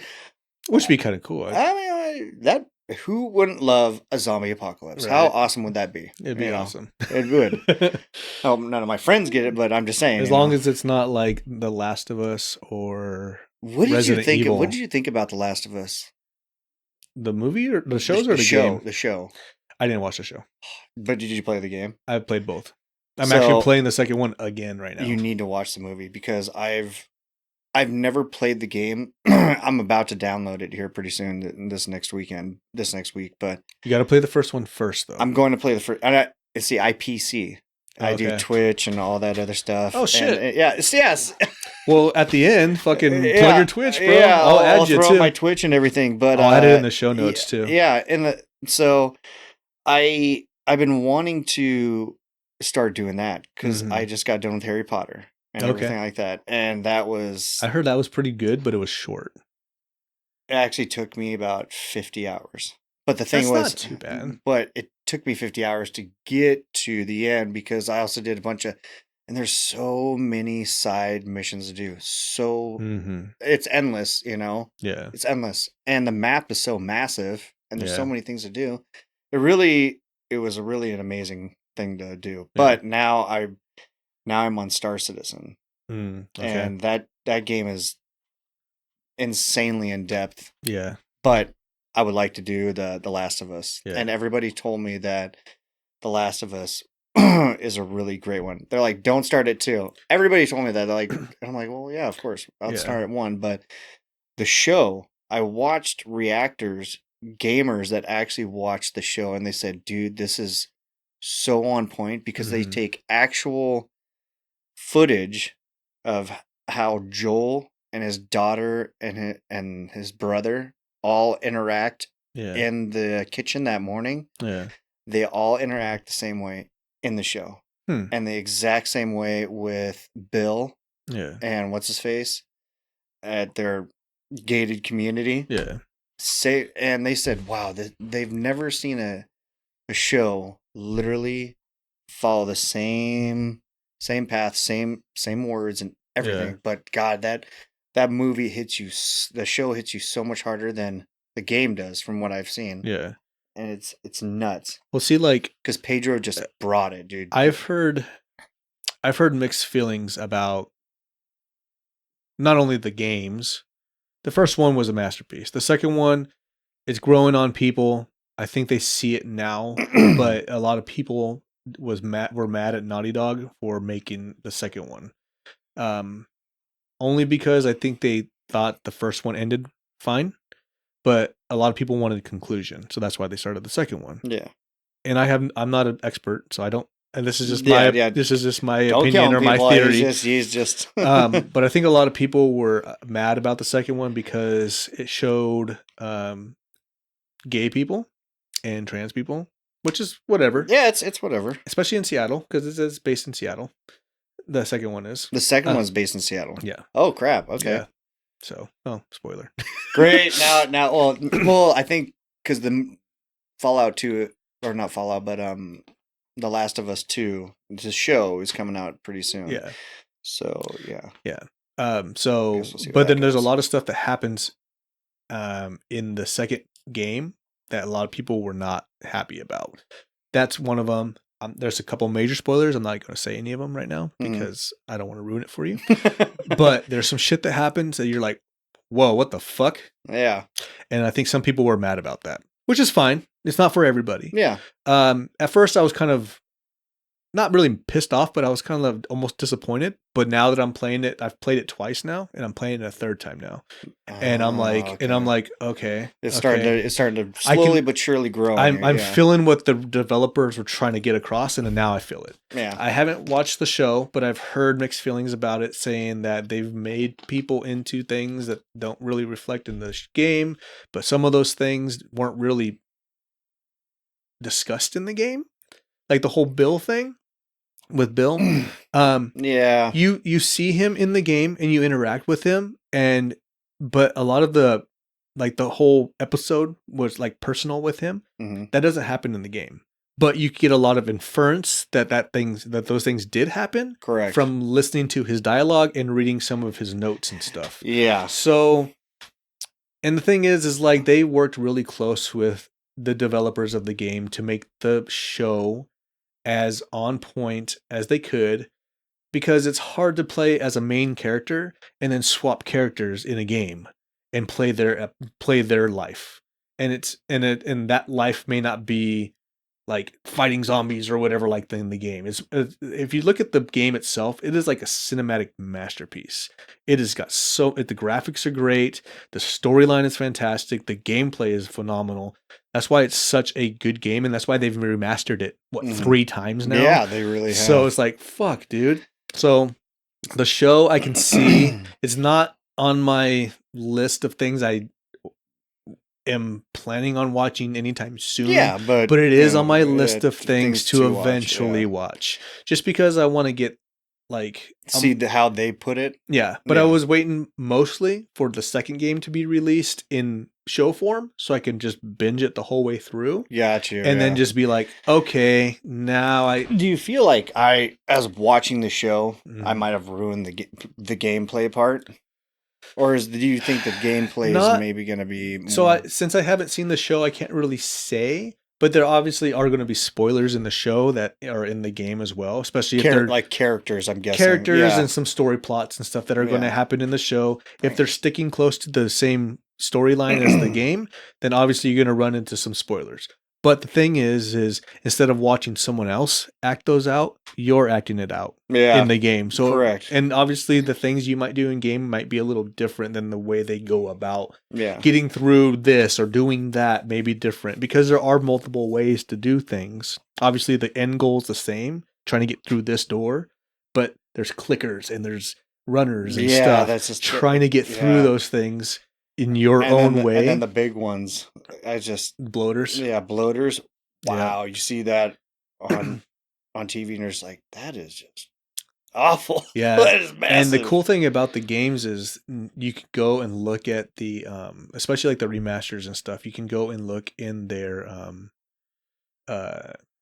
extra things. Like you go in and look at all the extras and the art and shit. Yeah. And you can see 3D models of these characters, and you can like zoom in and shit and see like all the little details and stuff.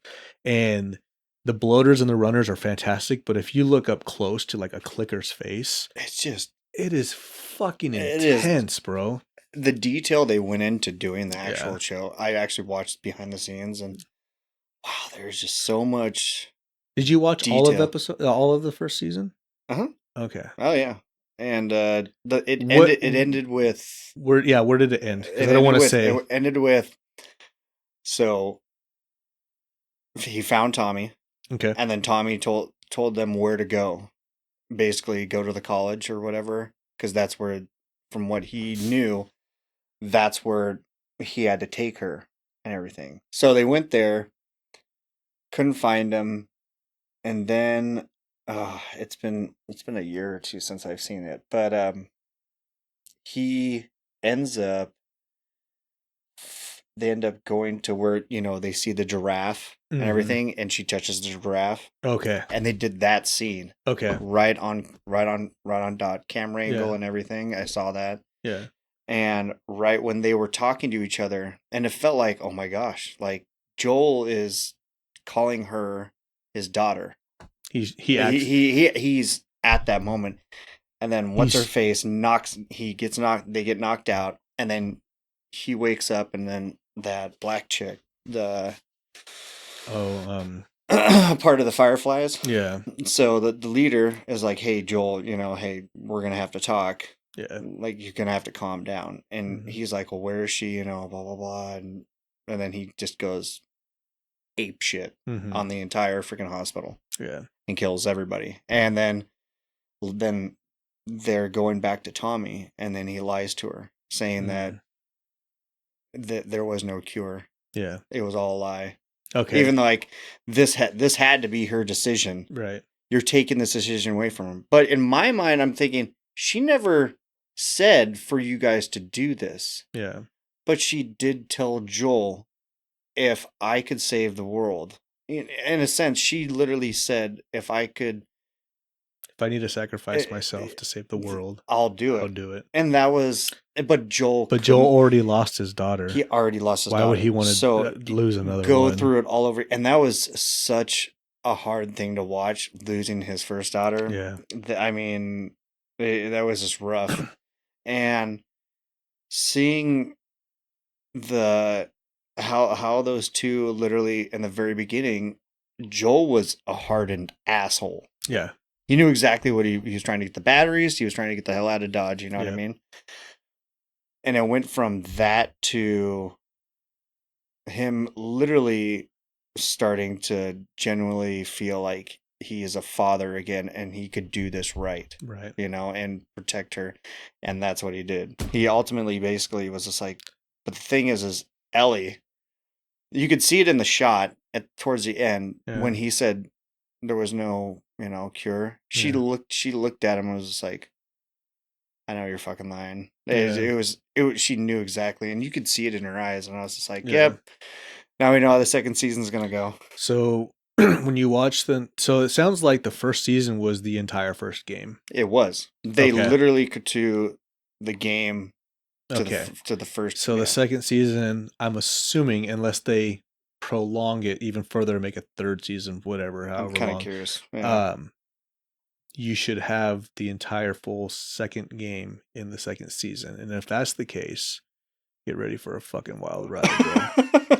I think I saw a small clip of it, and it's already kind of like, I was like, holy shit. There's some shit that happens that in the game, you'll see why, I think. And they don't hold back on stuff. They don't. I think that's what I love about HBO. I think if you watch the game first, or if you play the game first, or if you end up watching the show first before you play the game, I'm not sure what you're going to do. But either way, whatever you do, you're going to be thoroughly fucking mind fucked. Yeah. You're going to be like, what the fuck? And then, holy shit. Because I'm playing it for a third time. And every time I get to these certain points, I'm like, oh yeah, that happened. I forgot about that. Oh shit. Oh Jesus. And you're like, oh, that's who that is. Okay, because things start making sense more. Because obviously you get thrown all these people. Yeah, beginning. I'm still a little bit confused about these people and what they actually have to play, but you'll learn a lot more in the second.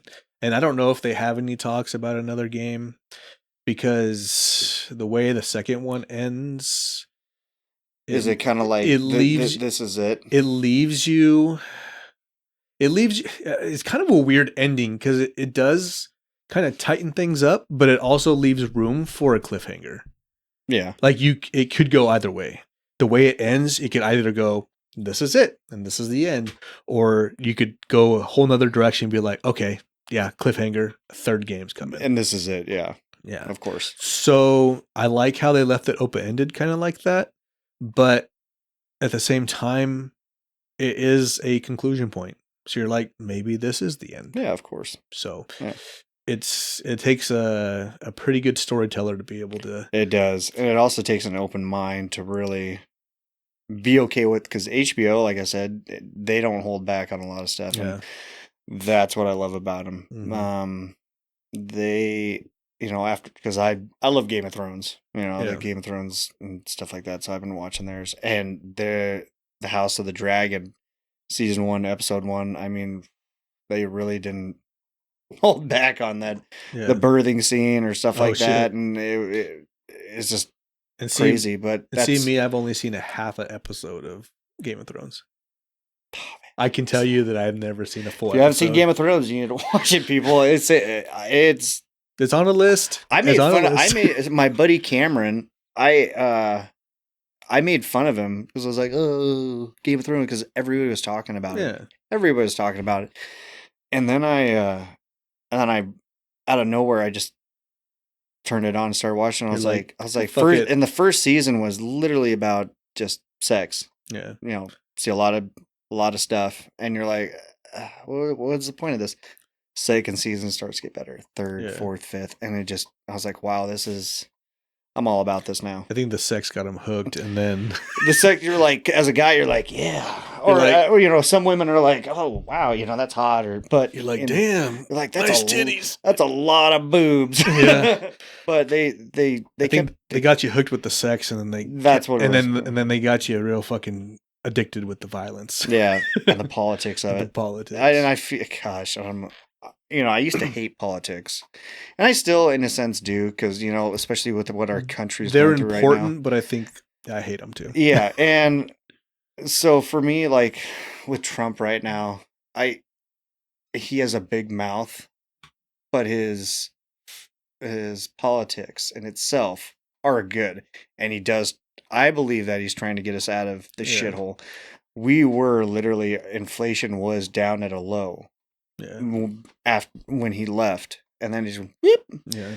But someone was talking the other day on Facebook. They were like, "Well, we didn't have, when Trump got in the office, we had so much unemployment and no new jobs." And I'm like, "Yeah, fucking COVID happened, moron." They were talking about this the other day on a podcast. They said there was literally a perfect storm of things that happened when COVID came around that just literally just slapped him sideways, and there was nothing. You almost think that maybe that might have been by design. And I keep thinking that too, and that's because he's one of the only ones that's not related to the families. Correct. Yeah. He's his own family, but he's not related to the families. Mm-hmm. So, and it's just guns, and then in the state where we're ran by just someone who just doesn't give a crap about us, our gun rights, things like that, like semi-automatic weapons.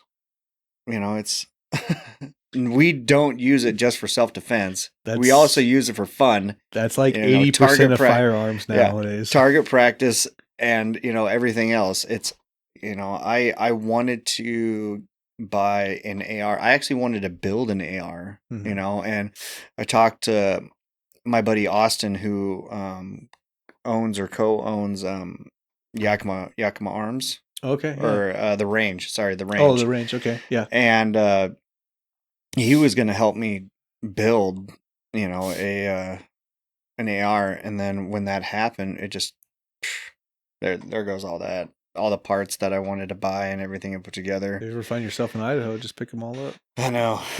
And just kind of. That's what I did. Yeah. When we went to Idaho less than a year ago. Yeah, probably like 8 months ago, 6 months ago. I remember. Yeah. Went to Idaho and went there with a shopping list of magazines for people. Yeah, and that's the thing is, in Washington State, you don't have to have a registered firearm. From what I understand, if I understand this correctly, you don't have to register. But if the build number on it is past the date of when you have it, then they're going to be like, it had the model or serial number for what's ever on it. Yeah. Because they can look that up when the manufacturing date on it was and everything else. Because my brother's YPD. I mean, he's kind of at that other end of the stick where he has to do his job, and he hates it. He understands that everybody has a right to bear arms. He is just that kind of person too, but he also has a job, and my brother is probably one of the most lenient cops you'll ever meet, and he'll always give you a chance to, Right. hey, look, come on. Just like a kid, tell me the truth and you won't get in as much trouble. Yeah, you won't get in as much trouble. You're still going to get in trouble because what you did is a crime, but just be real with me and we can talk about it. Yeah, he is that kind of guy. Because he's seen it. We've all been on the other end. Yeah. And he's been a civilian. He knows. Yeah, so he's hated cops at one point. I figure he has this mentality of like, I'm going to go up to every scene and treat it with the same respect I would hope that I would get, because I've been on ride-alongs with him and I've always watched him, do really, really well with, approaching people, even if they'll be yelling at him and he'll just stand there and just take it. Yeah. Because he's like, whatever. Yeah, they're just angry. Yeah, ma'am, just please. They're down. Just angry. They're not angry at me per se. They're just angry, and I'm the one they're taking it out on. Exactly. But I feel like, and at some point we're gonna get that back. We're gonna be able to start buying again. It has to overturn at some point. Well, right? It already did overturn in California. Yeah, in California. And the thing is anything that California and Oregon do, Washington State sisters. Yeah. So, and if they get turned over, guess what's going to happen here in Washington State? It may only be for a few days, but you're going to see prices go up through the roof. Yep. So it's going to be for a few days. Not prices, but sales. Well, probably prices too. That too, yeah. I could see that happening. But the thing is like as soon as that happens, all these people are going to go in. And it's going to be 3 or 4 days, and then they're going to have another lawsuit. Or another law that comes in, a rule or whatever. And then they're going to hey, you didn't sell this right. Or, hey, Yep. And so what they're going to do is now they're going to be in courts for another 2 years. Yeah. This is a ghost gun. It fires 60 rounds a second. Yeah. Fully semi-automatic. Fully semi-automatic that's able to disperse within a half a second, 30 rounds. It's a freaking rail gun. It's like, what? You know how 30 in half a second it'd be it looks yeah. There's only one gun in the world that can go that fast, and it's not real. It's in a video game. I didn't know it was a freaking FN, Oh, yeah. God, I shot an FN a few times. That thing is... The P90? Oh, yeah. Yeah. That thing is so much fun to shoot. Yeah. It actually is. I didn't think I'd like it because it looks so honky. Yeah. You're like, what the... Yeah, the P90, the FN P90s, the cool thing about them is that... I think at one point they weren't part of that ban. They weren't, but then they ended up. Being it. Because I knew a guy that bought one in Ellensburg, and he got approved like the day before. Oh, wow! But he went to go pick it up, and they wouldn't give it to him because it had changed overnight that he couldn't. But he fought it, and he was able to pick it up. Well, that's good because he had gotten approved the day before. So exactly. So he was able to take it to court and everything. And, that's he just had to file for some type of appeal or some shit or something. Yeah. And then they were like, "Well, technically, because he already did purchase it prior to the actual and the approval law. came in before the date change. So he can pick it up. He had to go through a fuck ton of rigmarole, but luckily before his proceed." Expired, he was able to pick it up because if not, then he'd have to do another. That makes sense. Another background check, which is stupid because I did a background check. It should be good for at least a little while rather than 30 days. Yeah, and I shouldn't have to do one on every single gun. Correct, and that's. I mean, if you buy 6 at a time, that's one thing. But if I buy a gun today and then want to go buy a gun tomorrow, that should be the same background check. I think that I feel like they should have it right there, up to date, on their computer. So when you go to a place, they literally pull it up, and there's already. They used to be the NIC system. And it needs to be updated to where that actually happens because, God, dude, I hate waiting, to try this out but if it's a pistol, that's different, because I have my concealed. I can just, Well, it used to be. Oh yeah, not anymore. It used to be, but now not anymore. Now, regardless what it is, it's a 10 days. Yeah, but for a while there, if you had it concealed, you can pick up same day. Yep. Because they already did a background check on you. They already did all the. And all they got to do is type in your shit, and it'll pop up if you have anything pending. Anything. And people go, "Well, it's an instant background check. Why didn't they do it in depth?" And I'm like, "Okay, Google something on your phone. Yeah, Google anything on your phone. How long does it take to Google 17 million pages worth of results? It takes half a second. So how is it so far out of reality that I'm able to put in very specific details about somebody, their birthday, their name, their social security number, all the shit, and it can instantly pop up with their information. How unfathomable is that? It is part of reality it is nowadays.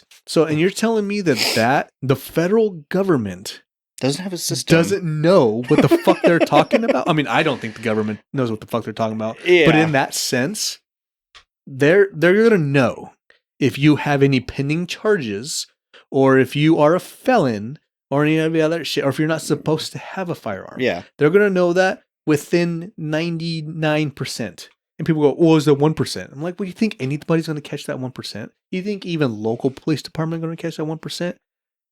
Probably not, unless you literally just had a bout with them yesterday." Yeah, unless you just got to tussle with them. Yeah, they're not going to know. They're not going to know. Yeah. And that's the stupid thing about all this is what are we actually doing here? I'm saying this as into the government. Like, what are you guys trying to accomplish? Well, they're making it harder for people to get guns. It's just not that. It's just the controlling part. Well, and it's better. They saw that thing. What happened? What was it? A couple years ago, where that guy was.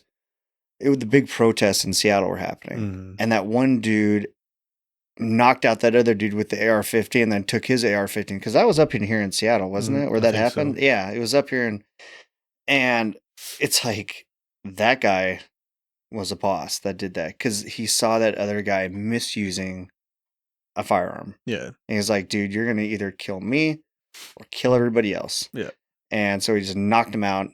And, but granted, the other dude was on the other side. But the fact that he did that was just legendary. I was like, that guy. He's like, oh, I want to die already. I might as well do this now. Yeah. So. No, when I worked at Weimar, man, I saw a lot of it, especially during COVID. I saw people coming in and buying guns that you can tell have never even held a gun in their life. It's awful. It's sad. They'll pick it up and they'll be like,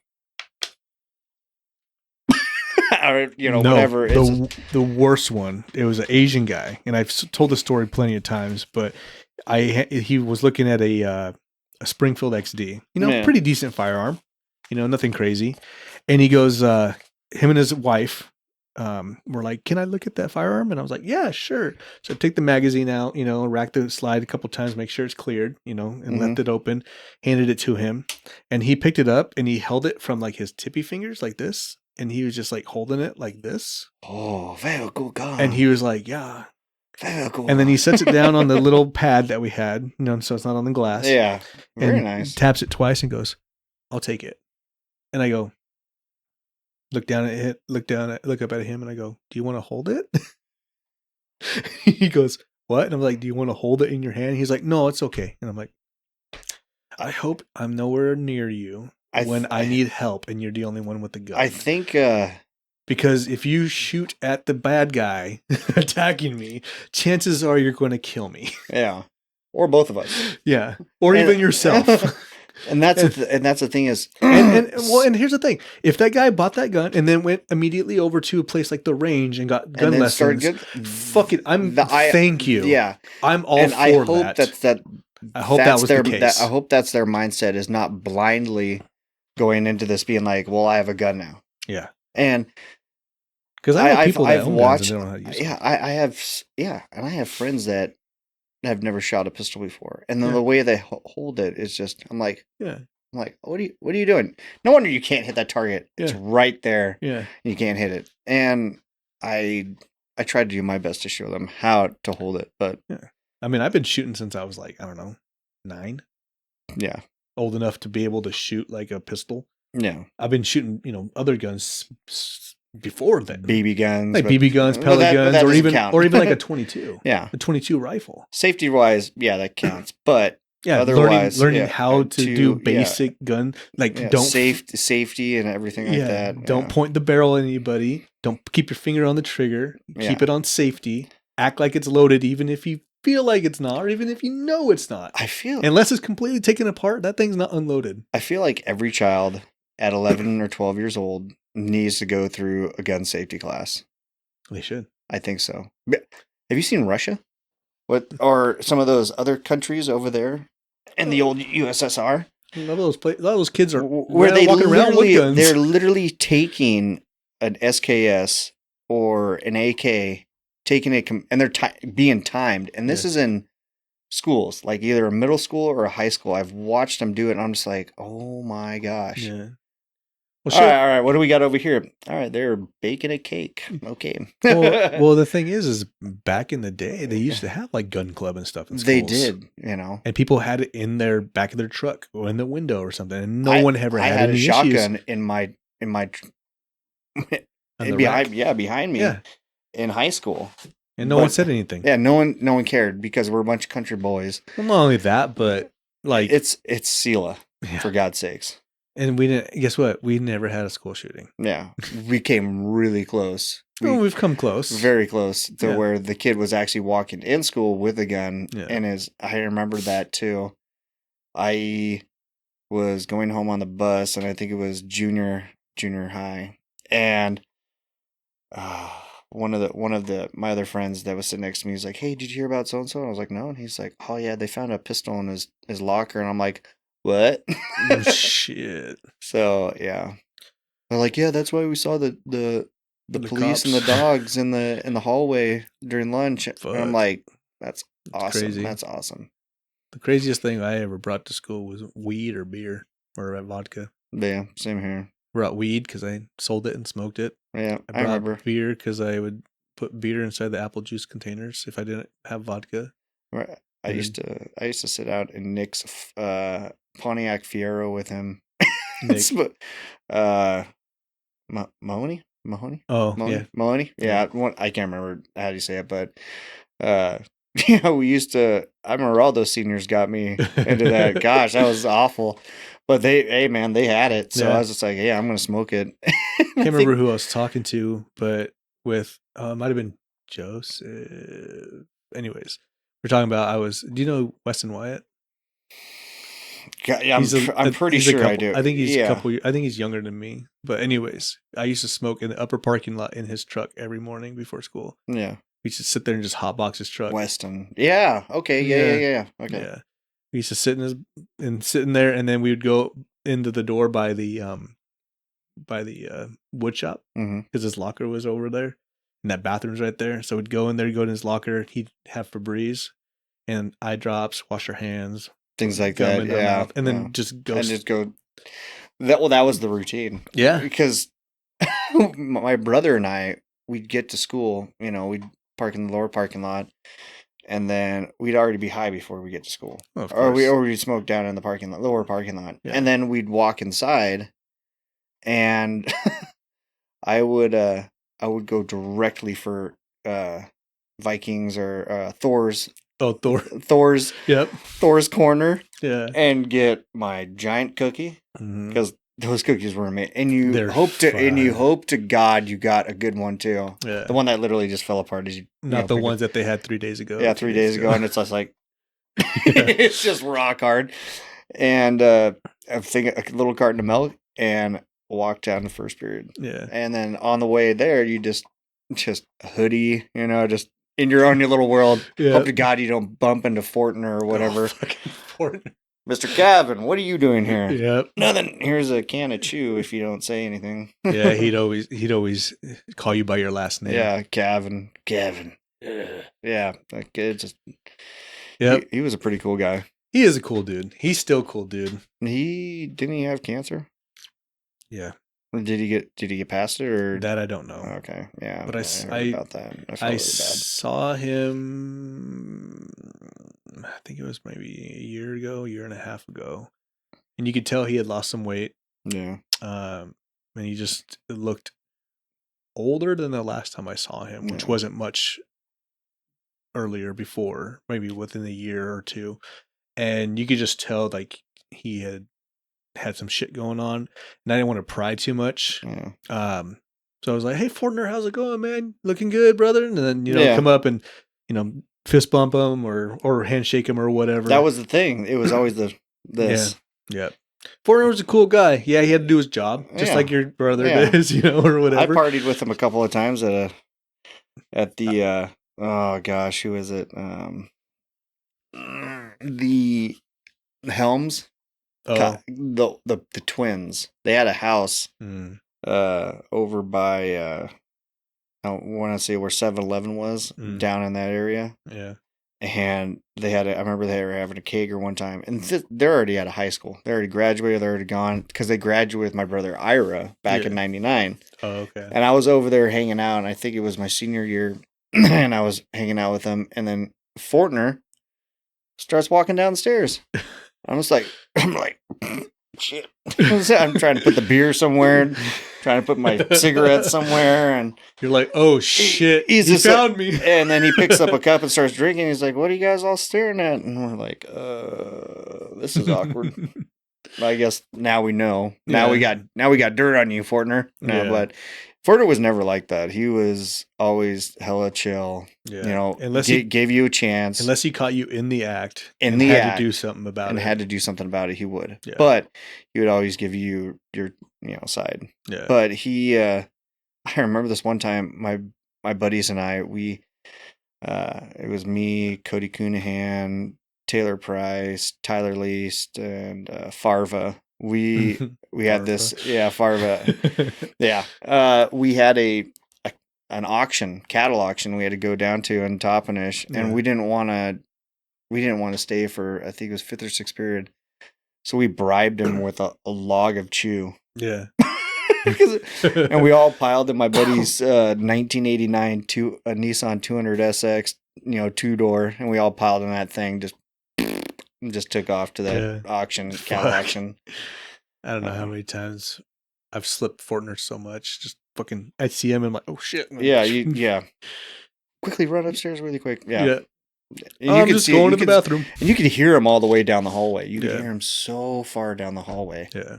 And especially like in between classes, it's quiet, first of all. Very quiet. But then if you saw him, you're like, oh shit. I mean, obviously he has the cameras so they can see. Yeah, he could watch you. Yeah. He knew. But I'd go to the I'd like pretend to go to the bathroom, and he'd be waiting outside the bathroom. He's like, Lamberti, what are you doing? I'm like, just going to the bathroom. He's like, but don't you have class way down there? We're like, yeah. Oh, I was just coming to my locker to grab something. He goes, are you sure? Are you sure? Because your locker's downstairs. Wait, are we downstairs? I don't know how many times I skipped class and went to another class and just hung out in that class with people, and then someone did that, tried to do that in Mr. McCormick's class, and Mr. McCormick did not have it. Yeah, certain teachers were okay with it. Other teachers weren't okay with it. Like, and they'd be like, "Well, I guess you're going to learn something today." Like, what was the track coach's name? Green? No, not that one. Hispanic guy. Yeah. No, I know what you're talking about. Yeah, but anyways, every time I would try to sneak into his class because one of my buddies was in that class. He's like, Mr. Lamberti, what are you doing in here? I'm like, oh, nothing. He goes, are you in this class? Nope. Well, you need to leave. And I'm like, and then of course he's my track coach, so he'd make me fucking run even more. Oh yeah, and that was one of the worst things about having coaches as your teacher. It was like Mr. Green. He was my long distance runner, or my coach, long distance coach and cross country coach and everything. Wasn't Tamlin a teacher or a coach too? Tamlin was also a teacher and coach, but and then Smith. Yeah, Mr. Smith. I fucking love Mr. Smith. Brad, he's a good guy. Yeah, but he, Mr. Green, because I was there for his math class, I believe, and he's like, we got to make sure you get your grades up, because he would make sure that my grades for math were, passable. Yeah, because I wasn't not that good. I felt like the more and more grades I went up to, like I stopped caring as much, because same. I don't think it was a group of friends I hung out with, because I had my best friend Taylor was smart as hell. The problem was the system. Yeah. They railed me. Yeah. So what happened was, I'll give you a little bit more about my life. So, I did basic learning and basic math. So you did fractions and all that stuff and whatnot all the way through school. Doesn't matter. Everybody else is doing pre-al and algebra. It didn't matter. You just do basic math all the way throughout. And I'm like, in my mind, that was just the dumbest thing because Yeah. Matt Wengler and I were in the same classes, Yeah. but everything else, it was just reading and math. Yeah. Everything else, like history, global economics, things like that, that was all, of course, higher learning, Right. and we did that. But I remember in 7th grade, we were the first students, first 7th graders in here at the intermediate school in the new school. Mm-hmm. And the first trimester, they put me in pre-algebra. Mm. And I was like, I don't know anything about pre-algebra, right? Right. Like, I don't know, like, I haven't even been introduced to it. Right. And my buddy Taylor was in that class.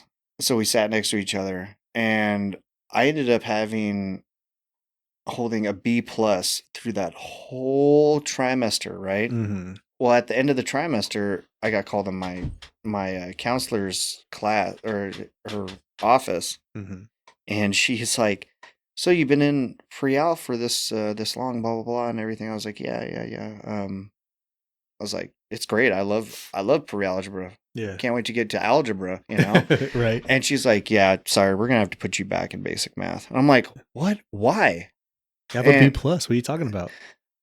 what I now found out a year ago is that the state gets more money, the schools get more money for every student that's in those classes. Oh. So, me being in that class funded the school a little more.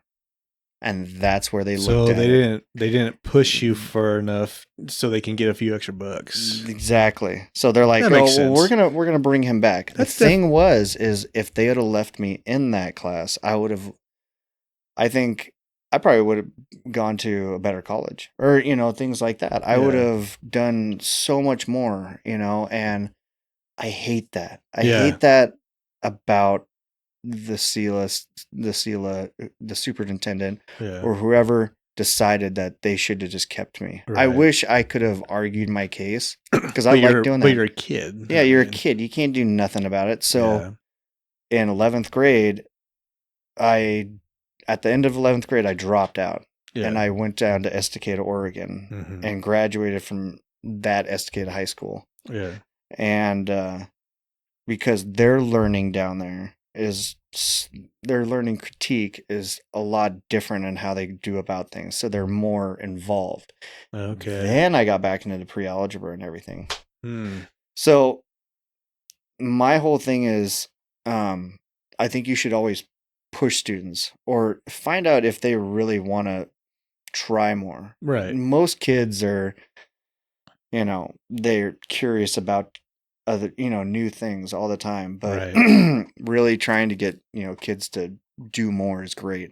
Right. What I found out was I was actually good at math. Yeah. And I didn't know that because one of my jobs long time ago, I ended up getting into machining. Mm-hmm. And to do that job, you have to know, I think it's trigonometry.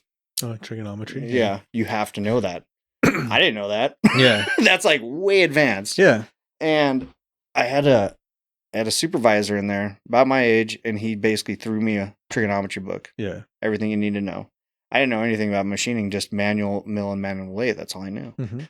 But it took me about 2 months to go through that book, and he'd test me. Yeah.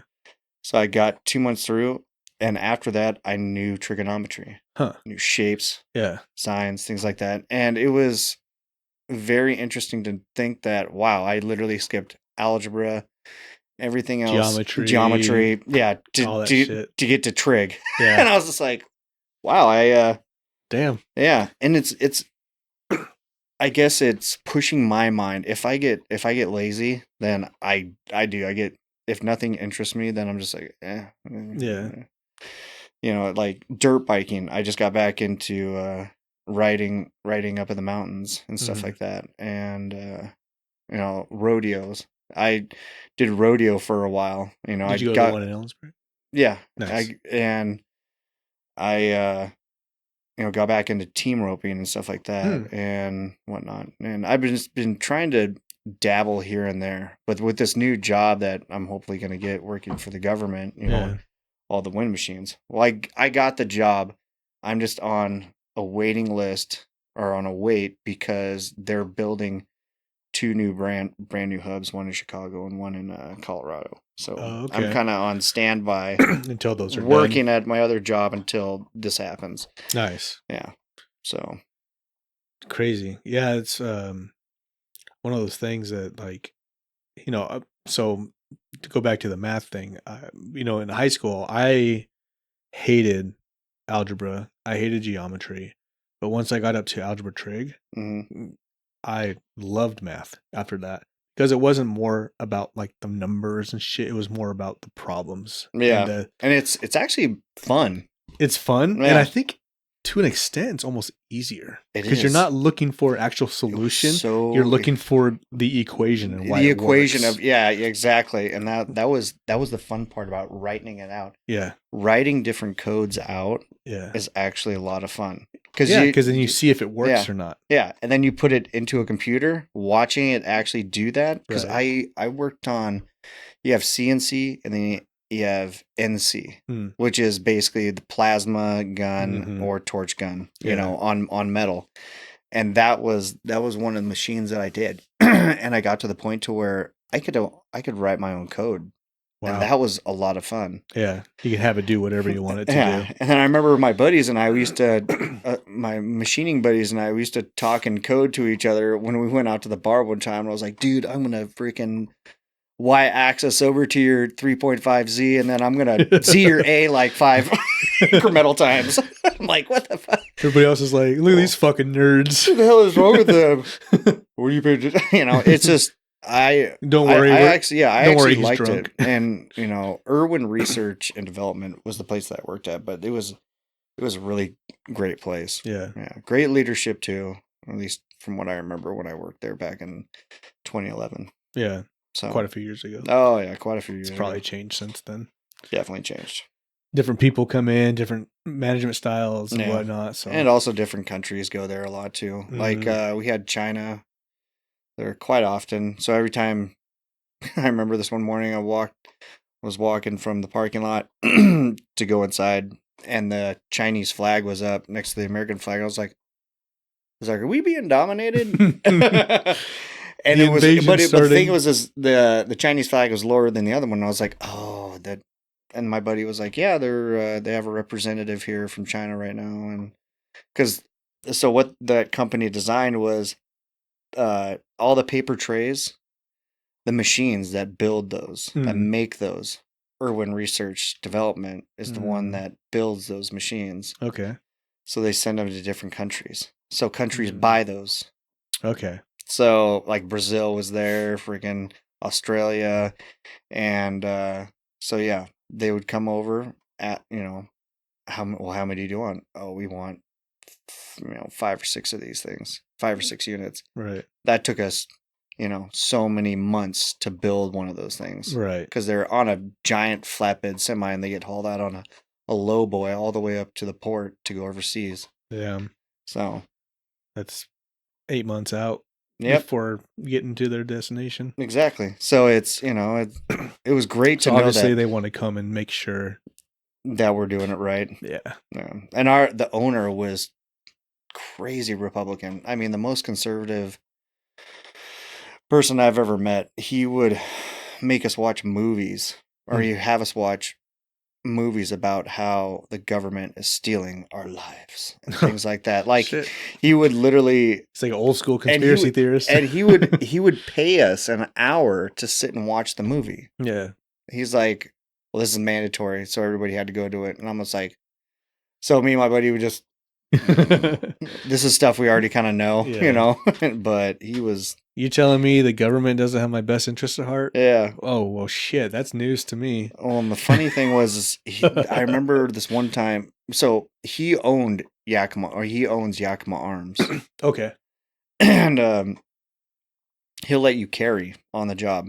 Oh, okay. Yeah. And you've seen Irwin. Mm-hmm. It's massive. Yeah. So you're walking around with like a pistol sidearm. Yeah. Everybody's walking around with guns. Nothing horrible is going to happen. No, but if someone comes in and fucks around, they're going to find out. And then I remember this one morning, one of the guys came in with like an AR-15 over his shoulder, and I was just like, what up? what up, Bob? I was like, what blueprints you working on today?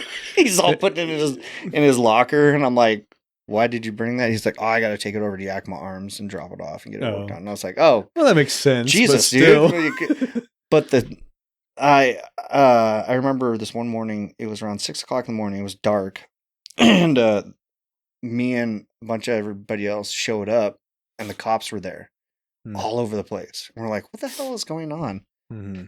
And one of the officers came up and was like, oh, there's people inside robbing the place. And we're like, and we're all armed. And the one thing I said to the cop was, I was like, well, can I go to my work area and like make sure it's secure? And they're like, no. I'm like, why? I got an HK-45 on me. I don't think anybody. Yeah, I think I'm gonna be good. Yeah, I think I'm gonna be just. And if anything, you're welcome. Yeah, you'll hear something. Yeah. If you hear something, come running. What they would do, what the bums would do, and the crackheads would do, is they would cut a giant hole in the fence, come through, grab the aluminum and the brass. And try and sell it. And try to sell it and everything. All the copper and all that stuff. It makes sense. And it does make sense. It was just like, wow, but they got caught. There was one of them, we were standing out front and we're all smoking a cigarette and we're talking and everything, drinking our coffee. And you could see one of them jump out of a window and he ran across the roof and we're like, oh, there he goes. You got this, break a leg. But they ended up catching him. I remember they caught him by the railroad tracks. But yeah, that shit's not light to carry. So they can only carry so much. No, so they threw it off the roof and then they went down there. And aluminum, that stuff is so light. Yeah. I mean, it's insane, but it gives you the worst cuts ever. Yeah. Worst cuts ever.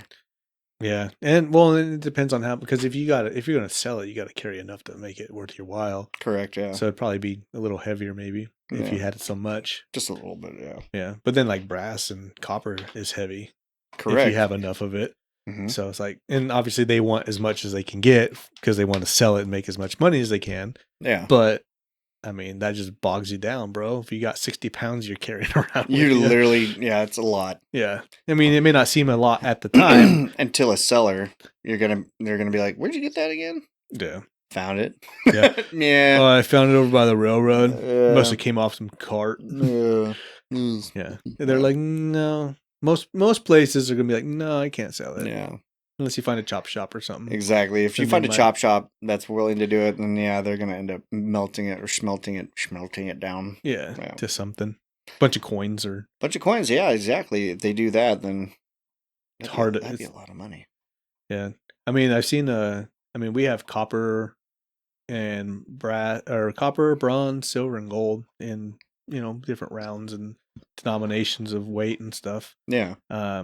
And obviously they all weigh different and stuff, but like there's some, like if you go to Ron's, the coin place in Yakima, you can buy little 1 ounce things of copper for like $1, $1.50. Oh my gosh! Yeah. So it's like nothing. So you got to use a lot to get anything that's worthwhile, and it might not even be worth it if you melt it down or whatever. Mm-hmm. Depends on, I guess, the purity of it. But these are 0.999. Yeah. So it is pretty damn pure. It's pretty dang pure, yeah, for the most part. So, but they, I remember we used to turn in those quarters made back. I think it was it has to be before 67 or something like that. Oh, for silver? Yeah, 64. Yeah, and there are a few that's like 65. Yeah, but most of them are 65. But I remember going through my mom's jars of quarters when I was a kid and trying to find those and taking them down, and get them sold. And my mom just didn't care. She's just like, I mean, Well, yeah, because a quarter is, it has so much weight. It's like 75% silver. The rest is, whatever. So it's junk silver technically, but you can melt it at the melting point. I don't know what it was then, but now it's like $30 an ounce. Yeah. So you need quite a bit to make an ounce, but one of those quarters is worth like, I don't know, $4 or $5. They are. So it's like, well, shit. And if it's like a certain date or a certain style or it's whatever, going to have a certain amount in it. It's going to have even more value. Exactly. Because of either the amount of silver in it, or maybe it's like more of a collector. And some people like those certain coins that are more collectors. Yeah. If they made like less that year or whatever, they're worth a little bit more. But my my son and I have gotten really into collecting coins over the last, I don't know, year. Mm-hmm. And I'll show you some of his stuff before we leave. But it started kind of like his grandma brought over, the state quarters. Yeah. So she brought over a map because he's really into maps and countries and stuff like that. She brought over one of those and it's got all the state quarters, but there was some were missing. And we had a shit ton of change. So we're like, hey, Bubs, let's go through it and see if we can finish it up. We found most of them, didn't find them all, but then he was seeing like ones from like Guam and the U.S. Virgin Islands. He's like, well, where'd those go? So I bought him a book for those to go into. That's And actually then pretty cool. and Yeah, then I he like started that. going into, now we got the new ones where it's like women in history, and then you got the territories and all this other shit. So now I bought books for those, and then he started going through. I went through some of my coins and I found a bunch of Ike dollars and half dollars, and I was like, well, we Like not. dollars, I man. was like, well, now we got to buy books for those because now he's gonna want Now the. you guys just literally got these Bro, stacks we of have a books. stack of books like Oh this. my They're like god. pennies, nickels, dimes, quarters, half dollars, Ike Ike dollars, dollars, yeah. Ike dollars, and then like the presidential dollars with like Sacagawea and all the gold dollar Yeah, ones. those are the cool ones. And then we have fucking hair in my mouth. We got like he has buffalo nickels, he's got mercury dimes, he's got wheat pennies, he's got Indian head pennies, and then he's got a bunch of other ones too now. So it's gone from filling up the quarters for the states Now you guys to actually a have a stack stack of of fucking stuff. Jeez. And we, like, for his birthday this year, he got a $30 gift certificate to Ron's coins. Oh wow. And he went in there and he brought a couple of his books. And so we went through like their bulk stuff and just was finding dates to fill in all the holes. Yeah. And he loves that. That's like he's in heaven when he's doing stuff like that. So my mom was like, what does he want for his birthday? And I told her, and she's like, okay, cool, I'll do that. And we went down there a couple weekends ago because his birthday was on the 9th of September. And we were there for like, I don't know, an hour, hour and 15 minutes going through coins. And we spent well over his $30. But he was happy when he got home. He put them all in his book and he was just ecstatic. He was so happy. Yeah. And then and then I bought some silver while I was there. And then he bought a silver bar a couple of times ago when we went there, and he's bought copper bars. And I brought him a bronze coin from somewhere else before, just like a commemorative bronze coin. But he looks at him and stuff. Though. But it's like something that we just didn't think was going to be he was into. Yeah. But now he's like all about it. Yeah. So, and then we have coins from all different countries, and we have dollar bills and bills from not only America. We have blue $1 bills, like the silver certificates. Yeah. We have red $2 bills, and then we also have paper bills, and then we have coins from like Italy, France, and Germany, and Korea, and Japan, and we awesome. Got like a thick binder, guys are actually full of shit that he puts them in there. There's no rhyme or reason where they're at. Eventually, I'll probably go through and like organize it by country or something if I can. Yeah. But right now, he just goes and he looks at them and plays with them and then puts them back and stuff. So he's having a good time, man. And I'm about it because like he gets to learn a little bit. It also gives you something to do, and I feel like that's one of the best things you can have with your kid. One of the best things you can have. We find stuff that we have in common. Yeah, and that's like my dad and I. We love hunting and fishing. Granted, we don't fish together again, but like I'm trying to get my little brother and I to go fishing and stuff like that. But that's hard because he lives up in Snohomish, my dad. Yeah. And I live down here. Yeah. That's kind of, but but we got here pretty soon. We're going to be doing, muzzleloader for elk and whatnot. So I'm pretty excited for that. Not this week, but the week after from October 30th. From October 7th to our 2nd to the 7th, my buddies and I were going to be down in Talladega, for NASCAR and everything. That's what you're telling me. Yeah. And that sounds fun. I was like, and that was the thing. I was like, NASCAR. And the funny thing was I was in Puerto Rico at the time with my friend Tara. So her and I were, down there in Puerto Rico because after I got divorced, my friend Tara was like, we need to get you the hell out of this country, kind of thing. Yeah, just go do something. Yeah. She's like, I mean, yeah, Puerto Rico is pretty much, owned by the United States, whatever, but it's on a different it's on an island. That's all I care about. It's more tropical and it's more tropical. So her and I, her and I went down there, and she's from Texas, so I had to fly to Texas, to Liberty, and then her and I took all the way over there. But we when I found out about this, they're like, "Oh yeah, we're gonna be going there," and I'm like, "Talladega." I was like, "NASCAR." Hell yeah, man. Oh, what are we gonna rent? A hotel? And my buddy Jason and Dana, they were two guys that I actually raced cars with, circle track with, but now Dana does sprint cars and 360 and 410 and sportsman class, and then Jason does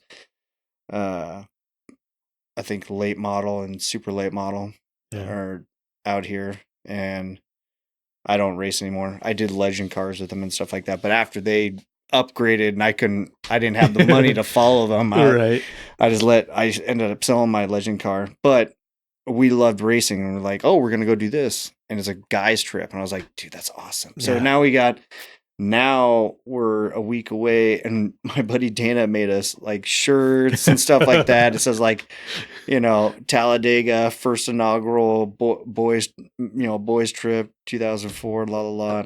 And I was like, man, this is gonna be insane. But if you look at the pictures, we have a camper. We rented a camper on turn 2 and 3. Oh shit! Or 3 and 4. I think it was 3 and 4, or 2 and 3. I can't remember.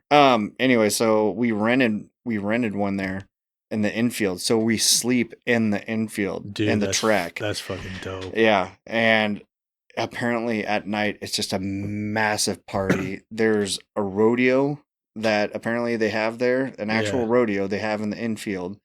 And then you never would have thought, right? There's an actual two country singers, two big time country singers that are going to be there. Oh shit. Singing for one night. Yeah. I'm like, what the hell? How much did we pay for this?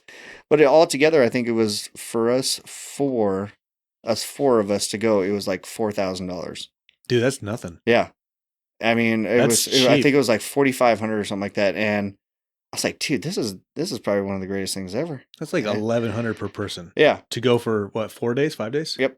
Yeah. So we fly in on the 2nd to Alabama or to Georgia, Atlanta, Georgia, and then we fly back to Seattle on the 7th. And then you're infield of all things. An infield, and it's crazy. That's fucking dirt cheap. Dude. And the cool thing is the NASCAR drivers, they actually hang out in the infield at night sometimes. Well, that's where the party's at. Yeah, so I found out that Dale Earnhardt Jr. actually walks around to people's campsites and just randomly. Bullshits with them? Just talks to people. And I'm like, oh my God. So you got to make sure you got some Dale Earnhardt shit with you. Yeah, I know. I was the only thing I ever had of his was a t-shirt of him. And then my race car, I had the number 88 on my race car. So, I mean, I can't really be like, dude, I had your car number on my door. That was about it, Yeah. But you might have to get like one of those little cars or something in a box and have them sign it or something. Yeah, exactly. And that's the thing is, it's the fact that it's also just going to Alabama. I've been wanting to go, see Talladega, and Talladega is just probably one of the greatest tracks, that or Daytona. Yeah. I've never been to a massive big ass track like that before. Right. I think the biggest track I think I've ever been to was the Monroe, and that one's a 5/8 mile. Oh, okay. These are bigger miles, right? But I'm really excited. I think we're gonna have a lot of fun. It'll be nice to get out of state for a while and breathe some. Go enjoy. Yeah, southern air. Maybe eat some grits in the morning. Oh fuck yeah! You gotta live it. No one ever. I don't understand what's so bad about grits. It's good. You just got to put some sugar in it. It's a little bit of sugar. And see, I've never had grits, but I've had like, what is that? Cream of wheat. Yeah. I guess it's finally kind of similar. It's kind of the same, yeah. Yeah. But it's just plain. Yeah. And it tastes like like there's nothing there. Yeah. We just got to put some sugar in it, and Yeah. we're good to go. Fuck it. Yeah, pretty much at that point. Yeah, but yeah, that's pretty much what I got going on in my life so far. It's I've been going through within the past year and a half. I've just been going through so much that I stopped talking to everybody.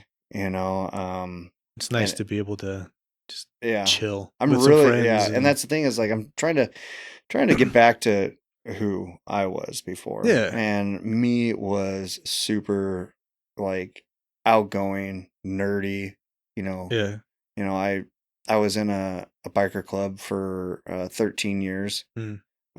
for a non-profiting organization for veterans and stuff like that, and homeless vets. That's awesome. Mainly homeless vets, like the Chuck Austin Foundation out here. Oh yeah, yeah. They Yeah. do a really, really great job. But then I left them just out of nowhere last December. Just Oh shit. I saw my life going somewhere else, Mm-hmm. possibly do another club. I don't know. I I feel like I've tried so many different things lately that nothing has really stuck except Yeah. this wind machine engineer job or technician job.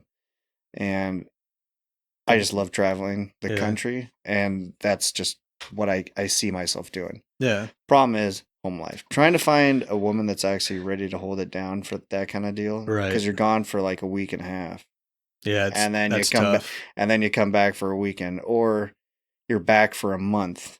You're working down in Tri-Cities at the actual shop down there, Right. and then you got to come back and then go fly out again. Yeah.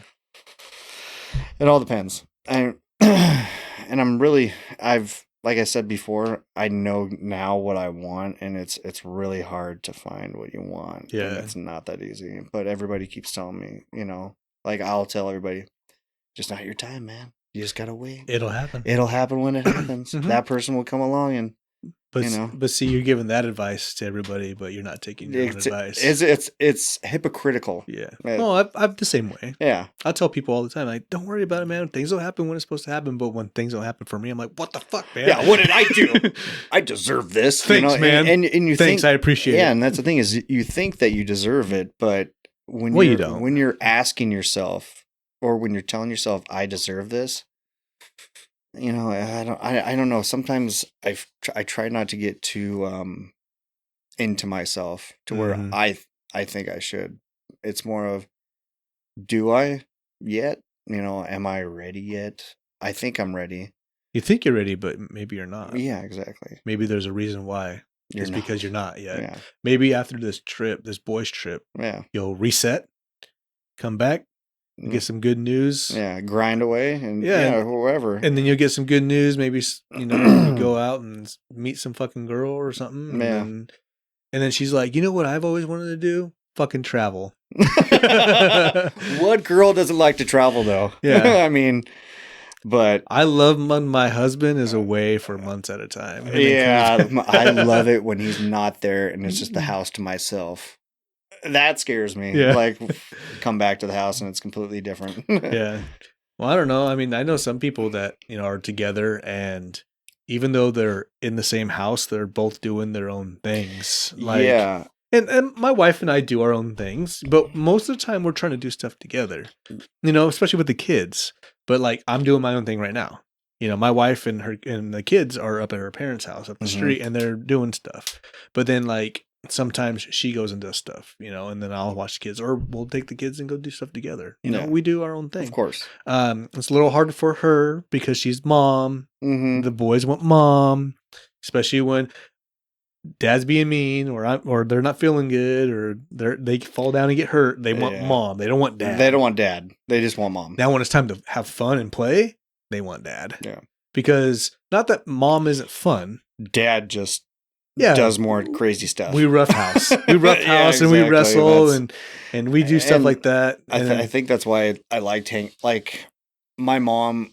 She would do so much stuff for us, and same with my dad. My dad would do so much stuff. Like, both my parents would bust their asses to give us kids what we wanted to. Mm-hmm. And it took me a long time to figure out that, wow, they really did everything that they possibly could to give us what they wanted. I mean, man, I was a little pain in the ass, wasn't I? Oh, You know, fuck yeah, and you me think too. about it now, you're like, wow, I really was a Piece of pain shit. in a piece of shit. Damn, I lied about, I lied about so much, when I was younger.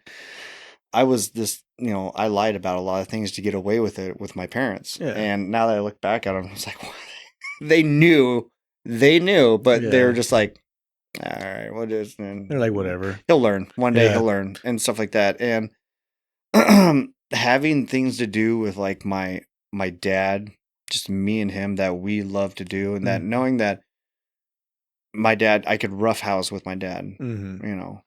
I knew that that was something that we had together with my mom. My mom was definitely the center of like kind of where I learned how to, because I lived with her. So of course I'm going to learn how to treat a woman, things like that and whatnot. And it was really great to see that. I think that's why I had more girl friends than I had guy friends. Bro. Did you ever wonder that? Like why I had more, when I had parties at my mom's house, there were more girls there than there were guys. Yeah. It's because they felt safe. It wasn't just my mom wasn't there. It was just the fact that they felt safe knowing that I wouldn't let any guy do anything to them, Yeah, most of my friends in school I got along well with the guys, plenty well with the guys. I hung out, smoked weed, talk about girls or whatever. But most of the time, I liked hanging out with the girls, and not that. I mean, obviously, a few of them, I'm like, I think you're cute. I'm trying to get in your pants. Sure, whatever. Yeah, we're young. Yeah, we're guys. Course. Yeah, we're guys. But I really felt like a connection with a lot of these girls, and I almost like felt like I needed to look out for them.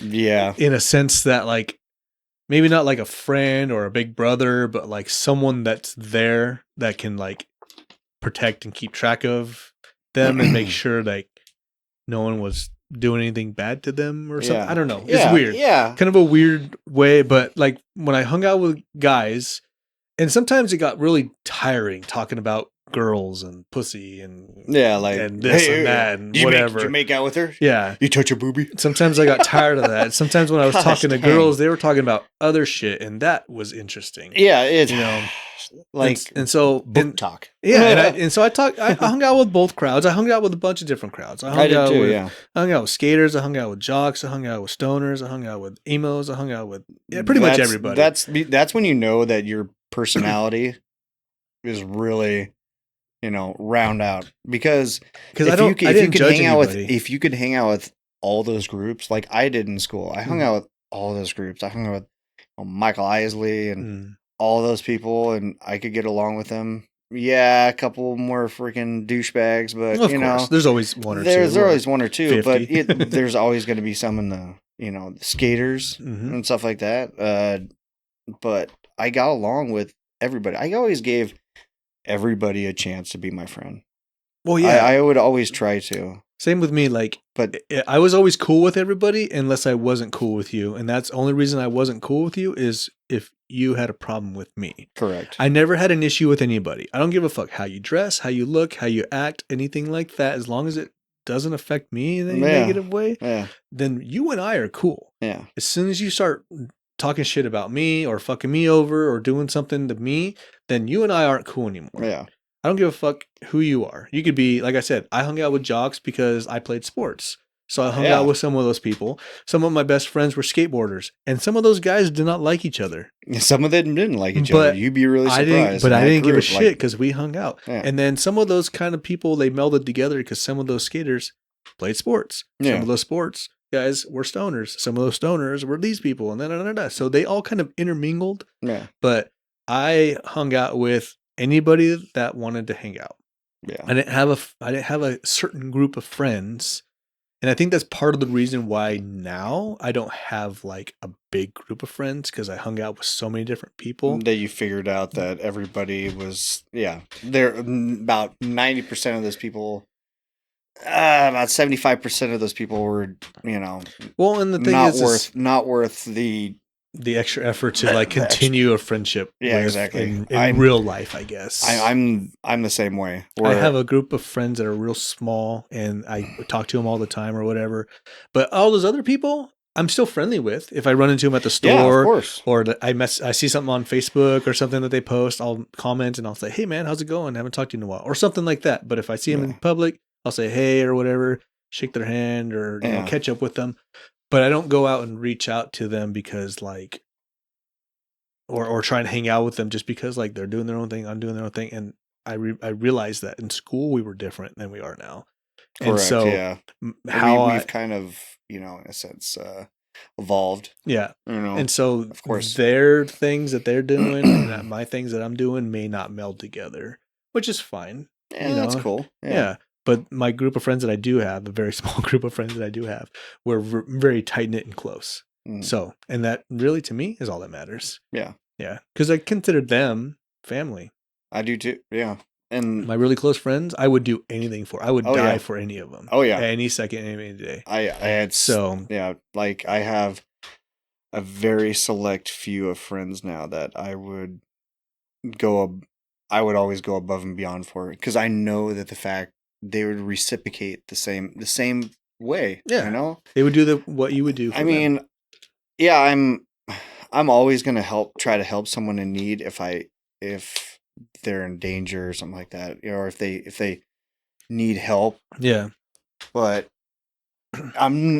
as a friend wise, I'm not gonna constantly put myself in a situation where they're not reciprocating. Yeah, if it's a one-sided friendship. If it's a one-sided friendship, like what's the what's the point of this, dude? Like, I'm out. I always message you, but you never message me. So you expect me to message you all the time? Yeah, it's just not. Dude, you know how many people I've lost friends with that ever since I stopped texting them or calling them or messaging them, I haven't heard from them. Oh, it's a lot of people. A lot. And to some of them, I give some of them the benefit of the doubt because they're not on social media that often, or they're busy with family and kids and all that. I get that. Yeah.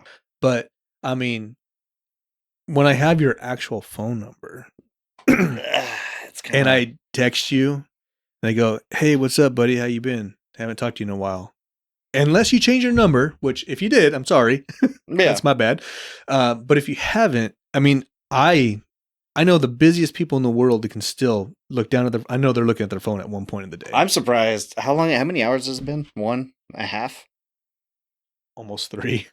Yeah, I haven't looked at my phone once. Yeah. Which is I've looked at it. I've looked at mine a couple times just because like sure my mom's like, "Are you dead?" My wife usually calls me or messages me at one point. We have dinner coming up pretty soon. Oh yeah, so do I. But she goes, anyways, so I know at least somebody, they look at their phone at least once a day. Yeah. And it doesn't take a tremendous effort to say, "Hey man, I'm good. How are you?" Yeah. It literally takes a few seconds. And the thing is if someone messaged me, they thought about me enough and put a little bit of effort in to at least initiate some type of conversation, the very least I could do is message them back and say, "Hey, what's going on, man?" Yeah. I mean, it's just so that's where I've come down to lately. I have friends on my social media that I've talked to, right? Mm-hmm. And lately it's kind of been one-sided to where I'll engage them, but they won't engage back, or they'll look at it. Mm-hmm. And I'll give them the benefit of the doubt, like for like a month, like a week or whatever. And they don't. I'm just like, and I hate doing that. Yeah. I hate doing that because I know that person. Yeah. I've spent time with them and everything. But lately, it's gotten to where, dude, you look at the damn message. I know you're not that busy, or dude, I understand that you're busy and whatnot. You probably forgot, but I get that, and that's why I don't. Like if I message someone, say for instance, argument's sake, I text you. Yeah. And I go, "Hey, what's up, Alex? How you been, bro?" And then you text me back, or you text me. Yeah. And I'm busy at the moment, but I saw I got a text and I look at it and I put it down. I'm going to respond. Yeah. But then I forget to respond. My bad. But if you hit me back up a couple days later and you go, "Hey, what's going on?" And oh fuck, shit. Sorry, bro. Yeah. I thought I texted you back. I'm my bad. And I've done that. I know everybody's done that. But I usually give people that benefit of the doubt. Yeah. But then when I reach out again, I know it doesn't happen multiple times. It doesn't happen multiple times, dude. I mean, it gets to the point to where you're like, all right, It's like, do you even this want to talk to me? Is dude? this your number, bro? Yeah, Like, yeah, are you yeah. still? So, what's going on, man? Like, Yeah. talk to me, dude. What's Yeah. going on in your life? It has come down to that before, Yeah. to where I actually was concerned about a friend Yeah. that was going through it, and he was suicidal at that moment. And Shit. so it was, when I was at that point in my life where I tried to take my own life, I stopped talking to a lot of people. Like I put on a face, but I wasn't really happy inside. I was dark, and I was ready to go. And when we're guys, bro. Yeah, we have to. Oh, we have man. to deal with it. That's at least the way the society. Yeah. And the thing was, is it. when it happened, when I tried to, and nothing happened, man, just that wave of just holy shit. Yeah. Yeah. Maybe so now I look at suicide a lot different now. Maybe it's some divine intervention that happened. I know. Yeah. And I ended up, doing everything that I could to help any of my friends that I felt like they were getting close to that kind of moment. Yeah. And I learned that being there for those people is a pretty big deal nowadays, and it's, instead of just like, dude, why are you, bitching about this and that and whatnot. We've all been through that kind of thing. It's different, you know. Like, we've all may have been through it, but people deal with different things differently. Yeah. And I didn't understand that when something I was younger. I see as a minor inconvenience may be a big deal to someone else. Especially if it's happened to them multiple fucking times. And it just keeps happening. Yeah. Like someone that just can't get back on their feet. They lost their job once, and they've had multiple jobs over the last 5 years, and they just can't get with it. They've lost their house or had to, get a new car or whatever it may be. And it's just bogging down on their fucking psyche, Yeah. I don't know. I'm like, oh, fuck it. I've had plenty of jobs. Just find another job. Yeah, exactly. It's not but that to big, them, they're like, yeah. fuck, dude, I've tried. Yeah. And I'm fucking at my wit's end. And I'm thinking about just saying, fuck it. Like, whoop. And I've had those thoughts come through my head multiple times. Yeah. I cannot say that I haven't. I haven't been to that point yet. And I'm hoping I never get to that point where I've actually done anything to myself or anybody else. I hope that never happens. But I feel for those people like you that have. And I'm glad that you're still here. Yeah. Because you're a good fucking person, bro. But for anybody listening, I'm willing to put myself out there. That if you're feeling it, Alex as well, if you're feeling it, man, reach out to one of us and fucking talk, man. We're here. It's not. Even if we haven't talked in fucking 10 years. You happen to listen to this and need some help or need someone to talk to. Always here. Reach out, bro. Or gal, if you're a girl too. Or gal, yeah. If you don't want to talk to a guy, you can talk to my wife. Yeah. Or you can talk. We can find someone for you to find talk some. to. Yeah, I have plenty of friends that actually have gone through it, and because you matter. You matter. Everybody matters. It's no BS. Yeah, it's no BS. We got real. Trust me, we're gonna be the ones after your funeral saying, "What a dumbass." And that's what's stupid. Yeah. About it. Or fuck, man. I wish I would have known. Yeah, I wish I'd have known. But it's just they hide it so well. Oh yeah. And I know plenty of people that maybe not have committed suicide or anything like that. Family's home. Yeah. Well, we better wrap this up then. but a lot of people that have self-harmed and they didn't know until later on, and then you're like, oh fuck, dude. Yeah. And they may have gotten out of it, sure. Mm-hmm. Or maybe they haven't and it's gotten worse. And then you just finally realize. And you're like, dude, are you okay? Yeah. And they're like, oh, I've been doing this for fucking 10 years. What? Yeah. What's going on? How did I not know this? Yeah. Bro, my mom I fucking love you and I want you to be okay. Yeah, my mom didn't even know. Yeah. And when I told her and my dad that I tried to do that, years later, like, I think it was last year I told them, and they were like, what? Yeah. Is that why you sold your pistol? So I was just like, yeah, it didn't go off. Yeah. I was like, that was divine intervention. The fact that the gun misfired. Yeah. I was like, yeah. So, these things, these things happen, and you literally have to take a look at it and be like, wow, okay, maybe I'm So here for maybe I'm here for a reason. so after that, how's your faith changed? Has it changed? A little. Yeah. I mean, Or do I you still, so I'm either Catholic or Christian. It's kind of hard to say because pretty much I the was same? literally raised in both, you know. Yeah. My grandma took me to Catholic church. My mom took me to, you know, Christian, Memorial Bible Church in Glebe, Okay. you know, and yeah, I believe, but I also like science. And Those sometimes two can and intermingle. those they can, and I'm such an Elon Musk, fan, and I'm all about him, dude, and Yeah. and what he's doing. Uh, but some of the things that Trolling liberals on Twitter. on his own damn platform, on his own. Oh my God, on his dime, literally his dime. it's just great, and I can't wait to go to Mars. Well, I'm not gonna. There's no way I'm gonna be able to go to Mars because by the time they make it to where it's planetary, we'll be dead and gone. It'll be my kids, grandkids. Yeah, probably. you'll be your kids, grandkids. But yeah, it's just faith wise, I believe, but at the same time, and I think I had a conversation with my mom about this a while back. Like I believe, but I'm not. I don't think I'm ready to really walk that path. And the crappy thing, the messed up part is if you talk to a priest or anybody like that and you say, well, I'm not ready to walk that path, then they're like, so God is just a rebound, a backport to where, you can't. It's just like, no, it's just the things I do in my life. I don't think that, I don't know. It's hard to explain. It's where you want to be, you want to follow everything and you want to do all that stuff. You're But kind of almost agnostic. yeah, kind of. it's like I believe, but I don't want. I'm not going to walk that path because You're not putting your eggs in one basket. Yeah, I'm not going to. I mean, watch. I start going back to church with my mom and everything. Meet the girl of my dreams or something like that, or I find God even at a deeper, more divine level. Yeah, it.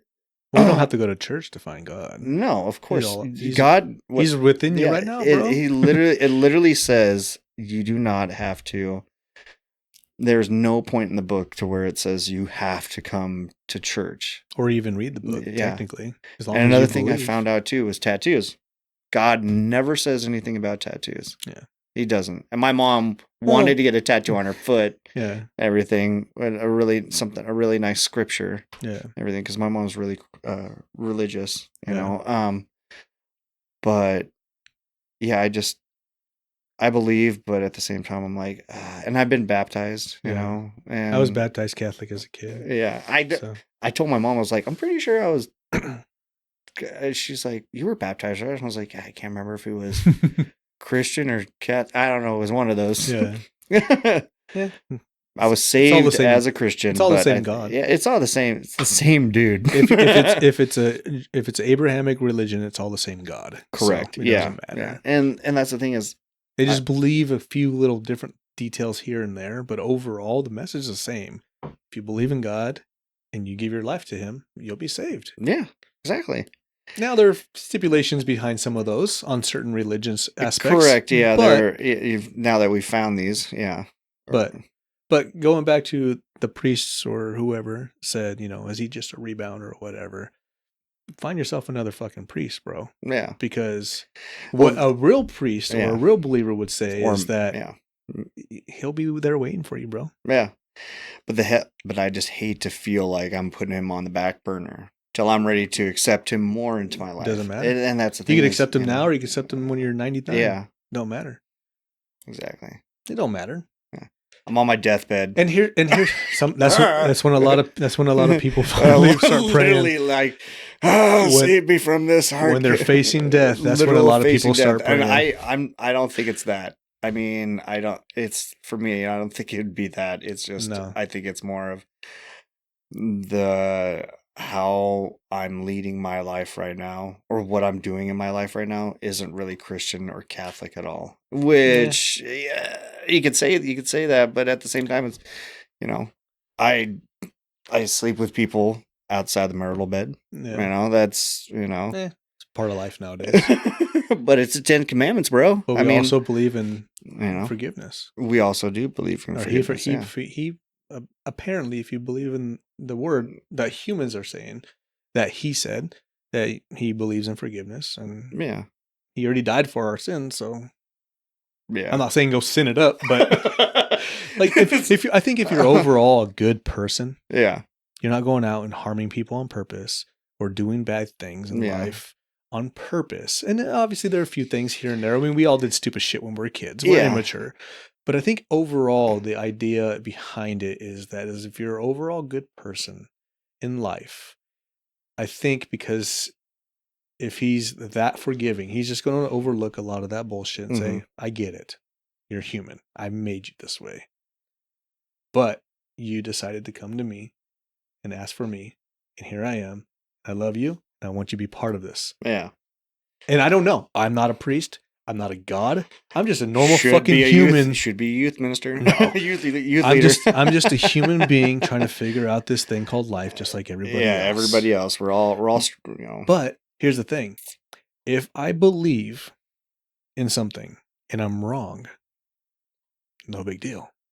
But if I don't believe in something and then I'm wrong, it's a pretty fucking big deal. Yeah, it is a pretty fucking big deal. Say I believe in God and I'm wrong, and there's nothing after life. Whatever. Yeah. It's black. There's nothing. Yeah. I don't remember pre-birth. Probably not going to remember after birth. Or after death, I mean. Yeah, after death. After birth, sorry. Guys, that's gross. After death. But it's awful. But here's the thing. Yeah. If there is something after death, and I don't believe it, and I don't try and do good and be all that stuff, and I find out that it is, I'm fucked. Right? The Mormons were right. So I think it's better to at least have some type of belief in something. It doesn't necessarily have to be God or something divine, whatever it may be. You could believe in the universe or whatever. That's fine. But I think as long as you believe in something, I think that's going to give you a lot more at ease. Because a lot of those really angry, depressed people, not all of them obviously, but a lot of the angry, depressed people, they don't believe in anything. They don't believe in anything. If you have faith that something is there, that anxiety and that worry just goes away. And then you start believing that, hey, I can't really change the fact that I'm going to die eventually. So let's just fucking live our life the best that we can. Correct. So, and I'm not preaching at all.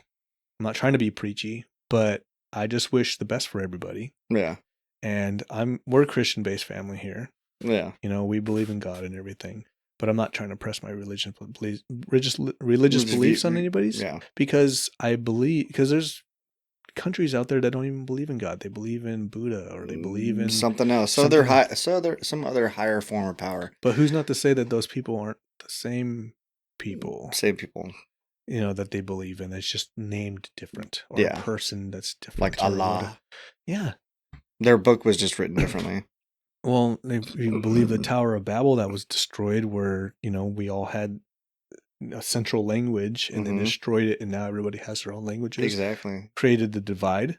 That's why we fight against different people that are different than us because we can't understand them. Exactly. Because there's a lot lost in translation. Yeah. And the fact that like most pictures of, you know, Jesus or whatever were white, but he wasn't white. Right. We all know that. Right. Yeah, he's Middle Eastern. He's actually are there white people in Middle Eastern area? Sure, there's probably light complected people. Yeah, there are. But chances are he was probably pretty damn tan. He was tannish. You know what I mean? And that's the thing is. But also, if you go to like another country, like say Korea, for instance, he's probably depicted as Korean. Or Japan, he's probably depicted as Japanese. Or if someone in Africa believes in him, he's probably depicted as black or African. I guess when you go to the different countries and everything, you figure out. So in a predominantly white area like America, chances are he's going to be depicted as the predominant person in the area. Yeah, sure. And then people can argue, oh, the natives were here. No. Well, they didn't believe in God. They believed in nature and the trees Yeah, and all and that other everything shit. else. So, we kind of ruined it for them. well, I didn't. You didn't. People did. Yeah, but, people. I didn't personally, No, but I didn't do my some ancestors or whatever. someone's ancestors. Yeah, someone's ancestors, not mine. Mine didn't come over here till 16th century. Yeah, I don't know. I don't know what my grandma's side did, but my grandfather's side didn't come over until he was born, because my grandfather fought in World War II, and then after World War II, then he came over here from the Philippines. And then my dad's side, he's Hispanic, so I'm part Hispanic or Mexican. On my mom's side, she's Filipino, and then on my mom's grandma's side, she's fucking Kansas, so I don't know where the fuck she is. She's white as the driven snow. Yeah, and that's the thing is, with my dad's side of the family, they came from Scotland and that area, and then all the whiteys. Yeah, Scotland, and then my mom's side of the family came from Wales and Scotland, and I think some Ireland or whatever. So basically the whole UK. Yeah, basically the whole UK, and then we have some Indian in us. I think my dad's quarter Indian, so got that.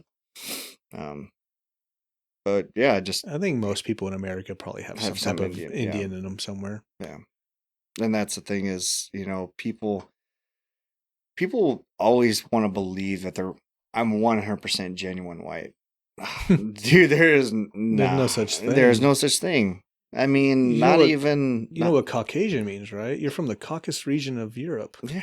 You literally. Unless you're from there. The area, bro. Unless you're from there. And that's the thing is, my stepdad's parents were from Holland. Okay. They migrated after World War II. Yeah. From Holland, lot of people Holland. Came from after World War II. And it's like, it's crazy to think that he's literally first generation. Yeah. Him and his sisters, or him and his family are, pretty much first generation in this country. And it's really cool. And some of his family members still live in Holland. Oh, wow. And everything. And I'm like, wow. So one of these days they're going back next year for a big family reunion, but I'm hoping to go visit them here pretty soon. Yeah. Maybe in a couple of years, but I want to go to Amsterdam, Holland. Amsterdam. Yeah. Why not? Why not?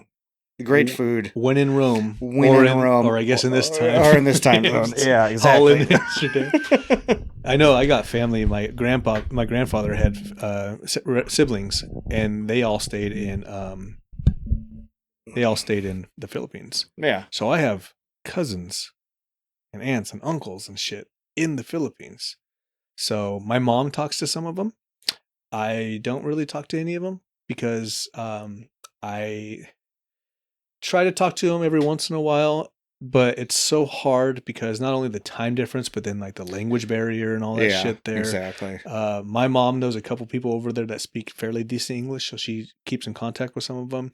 But I think one day, eventually, it'd be kind of cool just to go to the Philippines and like, hey, my grandfather was Jerry. Who's related to Jerry? Jerry? Who's my relatives? Yeah. But they all had the same last name as me, Lamberti. It's a family name. Mm-hmm. A lot of people think Lamberti's like an Italian last name. Sounds a bit Italian. It could have been at one point, but I know that there's a fuck ton of people in the Philippines with my last name. With your last name in it. Yeah. It's kind of like mine, where I know it changed when they moved over here, because not the 16th century, but the 17th century, they moved over here. And I want to say that because like if you look up what my last name, Cavin. Yeah. There's actually relatives that I've never even met before that are part of my bloodline in a sense. Yeah. And they still live over there in Ireland, Scotland, wherever on that continent. Yeah. But I've never met them. But they're all distant relatives. Yeah. And that's something that would be, when I get older, it would be really cool to go see. I think it'd be not only good for you, but I think it'd be good for them, and I think it'd be good for like everybody's soul. Yeah, like just to like touch base with your roots, and them get to know you, and your family, Yeah.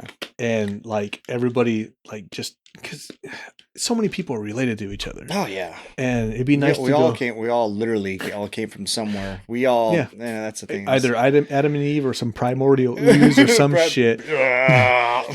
But either something. way, we're all related in some way, shape, or Mhm. form. But it'd be cool to go to like your instance to Holland or whichever, and then my instance like the Philippines, and get to know a little bit about the people and how they think, how their culture is, and all their stuff. But the thing is you're not appropriating any culture like some bullshit some people might say, No, because that is yeah. your culture, that's your life. Yeah, it is. You just became out of touch with it when you came over here because, I mean, we're American. Yeah. We grew up a certain way.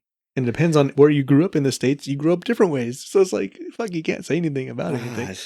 So I like to go over there to the Philippines and meet some of my family members, talk to them, get to know them. I think it would be really good. I think it'd be fun. Yeah. And I think it would honestly be good for like this, my soul, my heart, Yeah. and everything, because it's because I'm so out of touch.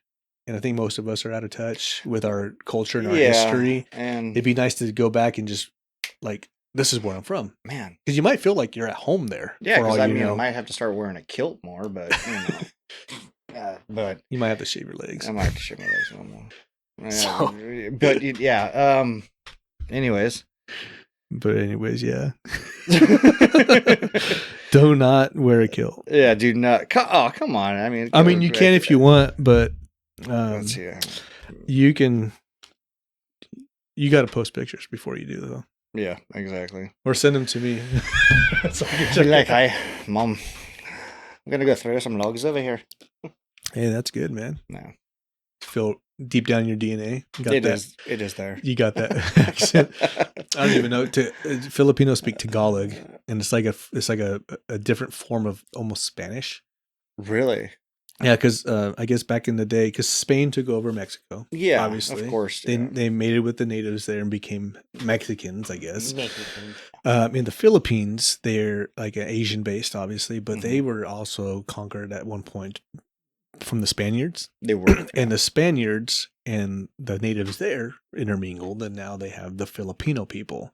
So a lot of the dishes and the names and the terms and how they speak, Tagalog and Spanish has a lot of stuff in common, but they also have differences, obviously, because they have Asian versus natives over, whatever. Yeah. But if you look at, they both eat adobo. They both have pesos as their currency, so they have a lot of similarities, but they also have a lot of differences, obviously. And they're also, olive or darker complected, just like Hispanics are in Mexico.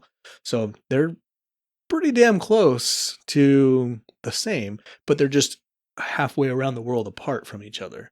So, I have a friend, Vanessa. She, if she was on this show, she would have so much insight about all that, because she is so smart about everything down there. And, because she, I can't really say to where, she's from exactly originally, but she's really knowledgeable about the history from Mexico and everything. And it's, if you ever especially about the lore as well, she would tell me, she'd be like, you should check this out about this lore, because I love that kind of stuff, figuring out new things, and because I love history stuff and ghost story stuff. I love ghost stories, bro. Yeah, I do. I love ghostly stuff and whatnot. Do you watch Nuke's Top 5? No, I actually haven't. Nuke's Top 5 on YouTube. Okay. It's all user submitted videos of paranormal activity. That's awesome. Now I'm gonna have to check that out. He's got like 4 I'll watch it on the way home. He's got like 4 years worth of videos. Of stuff. Oh man. And there's usually top 5, and a lot of them are top 10s. And it's some of it's like, oh, obviously it's fake. Yeah. But some of it's like, yeah. That was definitely a shadow person peeking from behind that fucking. I could believe that. Yep, I can believe that. Yeah. There's a lot of stuff, and there's been not a lot of stuff like gives me jitters. Yeah. Or like it makes my hair stand up.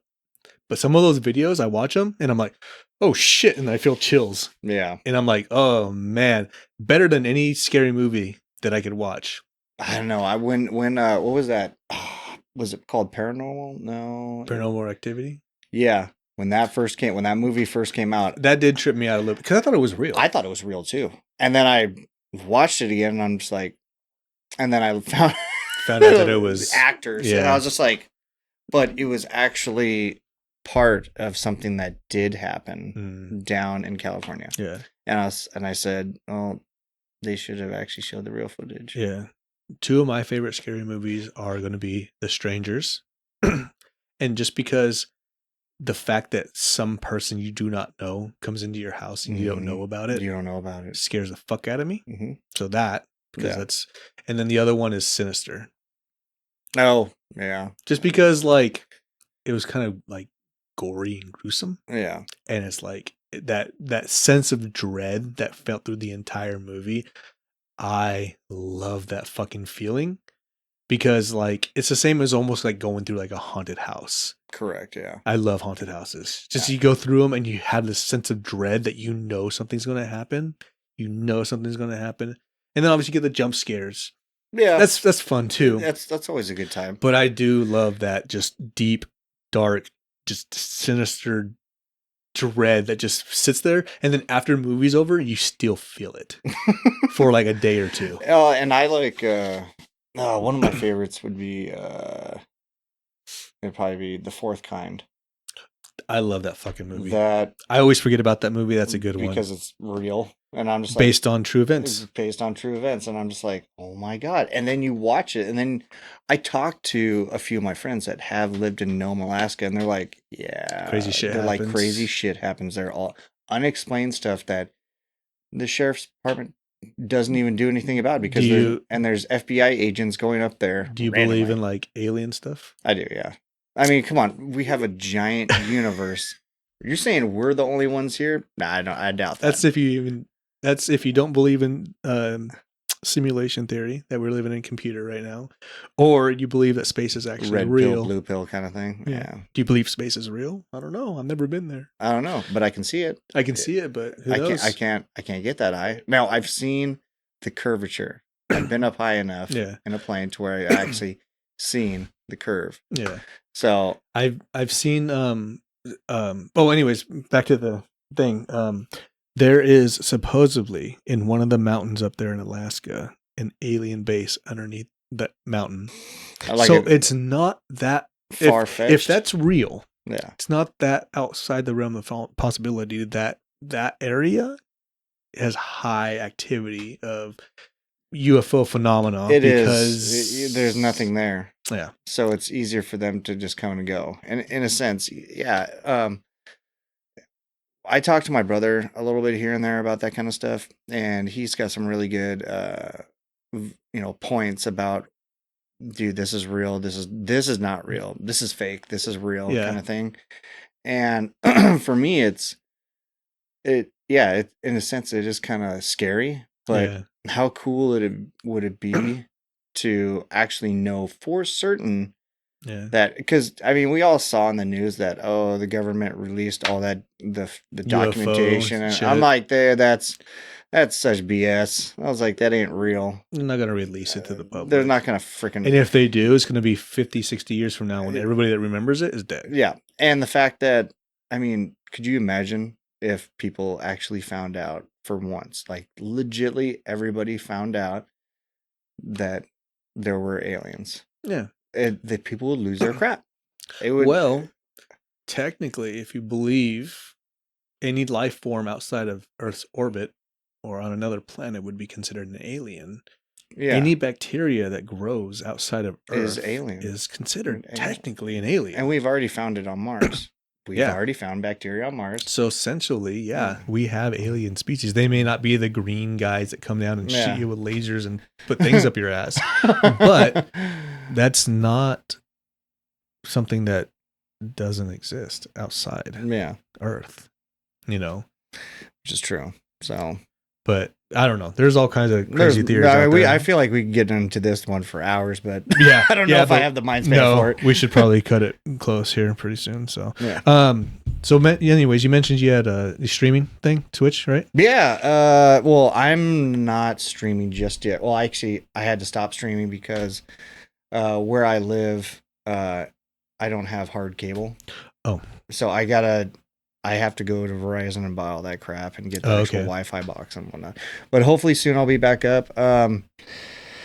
It's called Engage Goat. Engage Goat. Goat. They're on Twitch. But I'll send you the details. Send you all the details. Send and everything it to me, and I'll put it on the show notes. But yeah, I'm hoping to actually start doing videos and stuff like that here on Twitch very, very soon. Dope. And yeah, very excited. And thank you for having me on the. Yeah, man, I appreciate it. Thanks for coming on. This was a lot of fun, actually. I've been wanting to do this. And anything else before we go that you can think of? No, that was pretty much. It's pretty much what I got going through my life right now. Again, if anybody needs to reach out to Alex or or anybody else, man, reach out to somebody, please. Yeah. It's not a big deal. You can talk to me. Yeah, as you can tell, we're both pretty chill. Yeah. So little crazy, but I'm fine. We all are. Yeah, it's okay. But anyways, man, yeah, this was fucking great. Thank you, dude. We should do it again sometime. Appreciate it. Yeah. We can get into conspiracy shit. If you want I feel like next time we're probably gonna have to get back onto the conspiracy stuff. So cool. All right, man. Well, on that, let's get out of here. All right, later. Cool.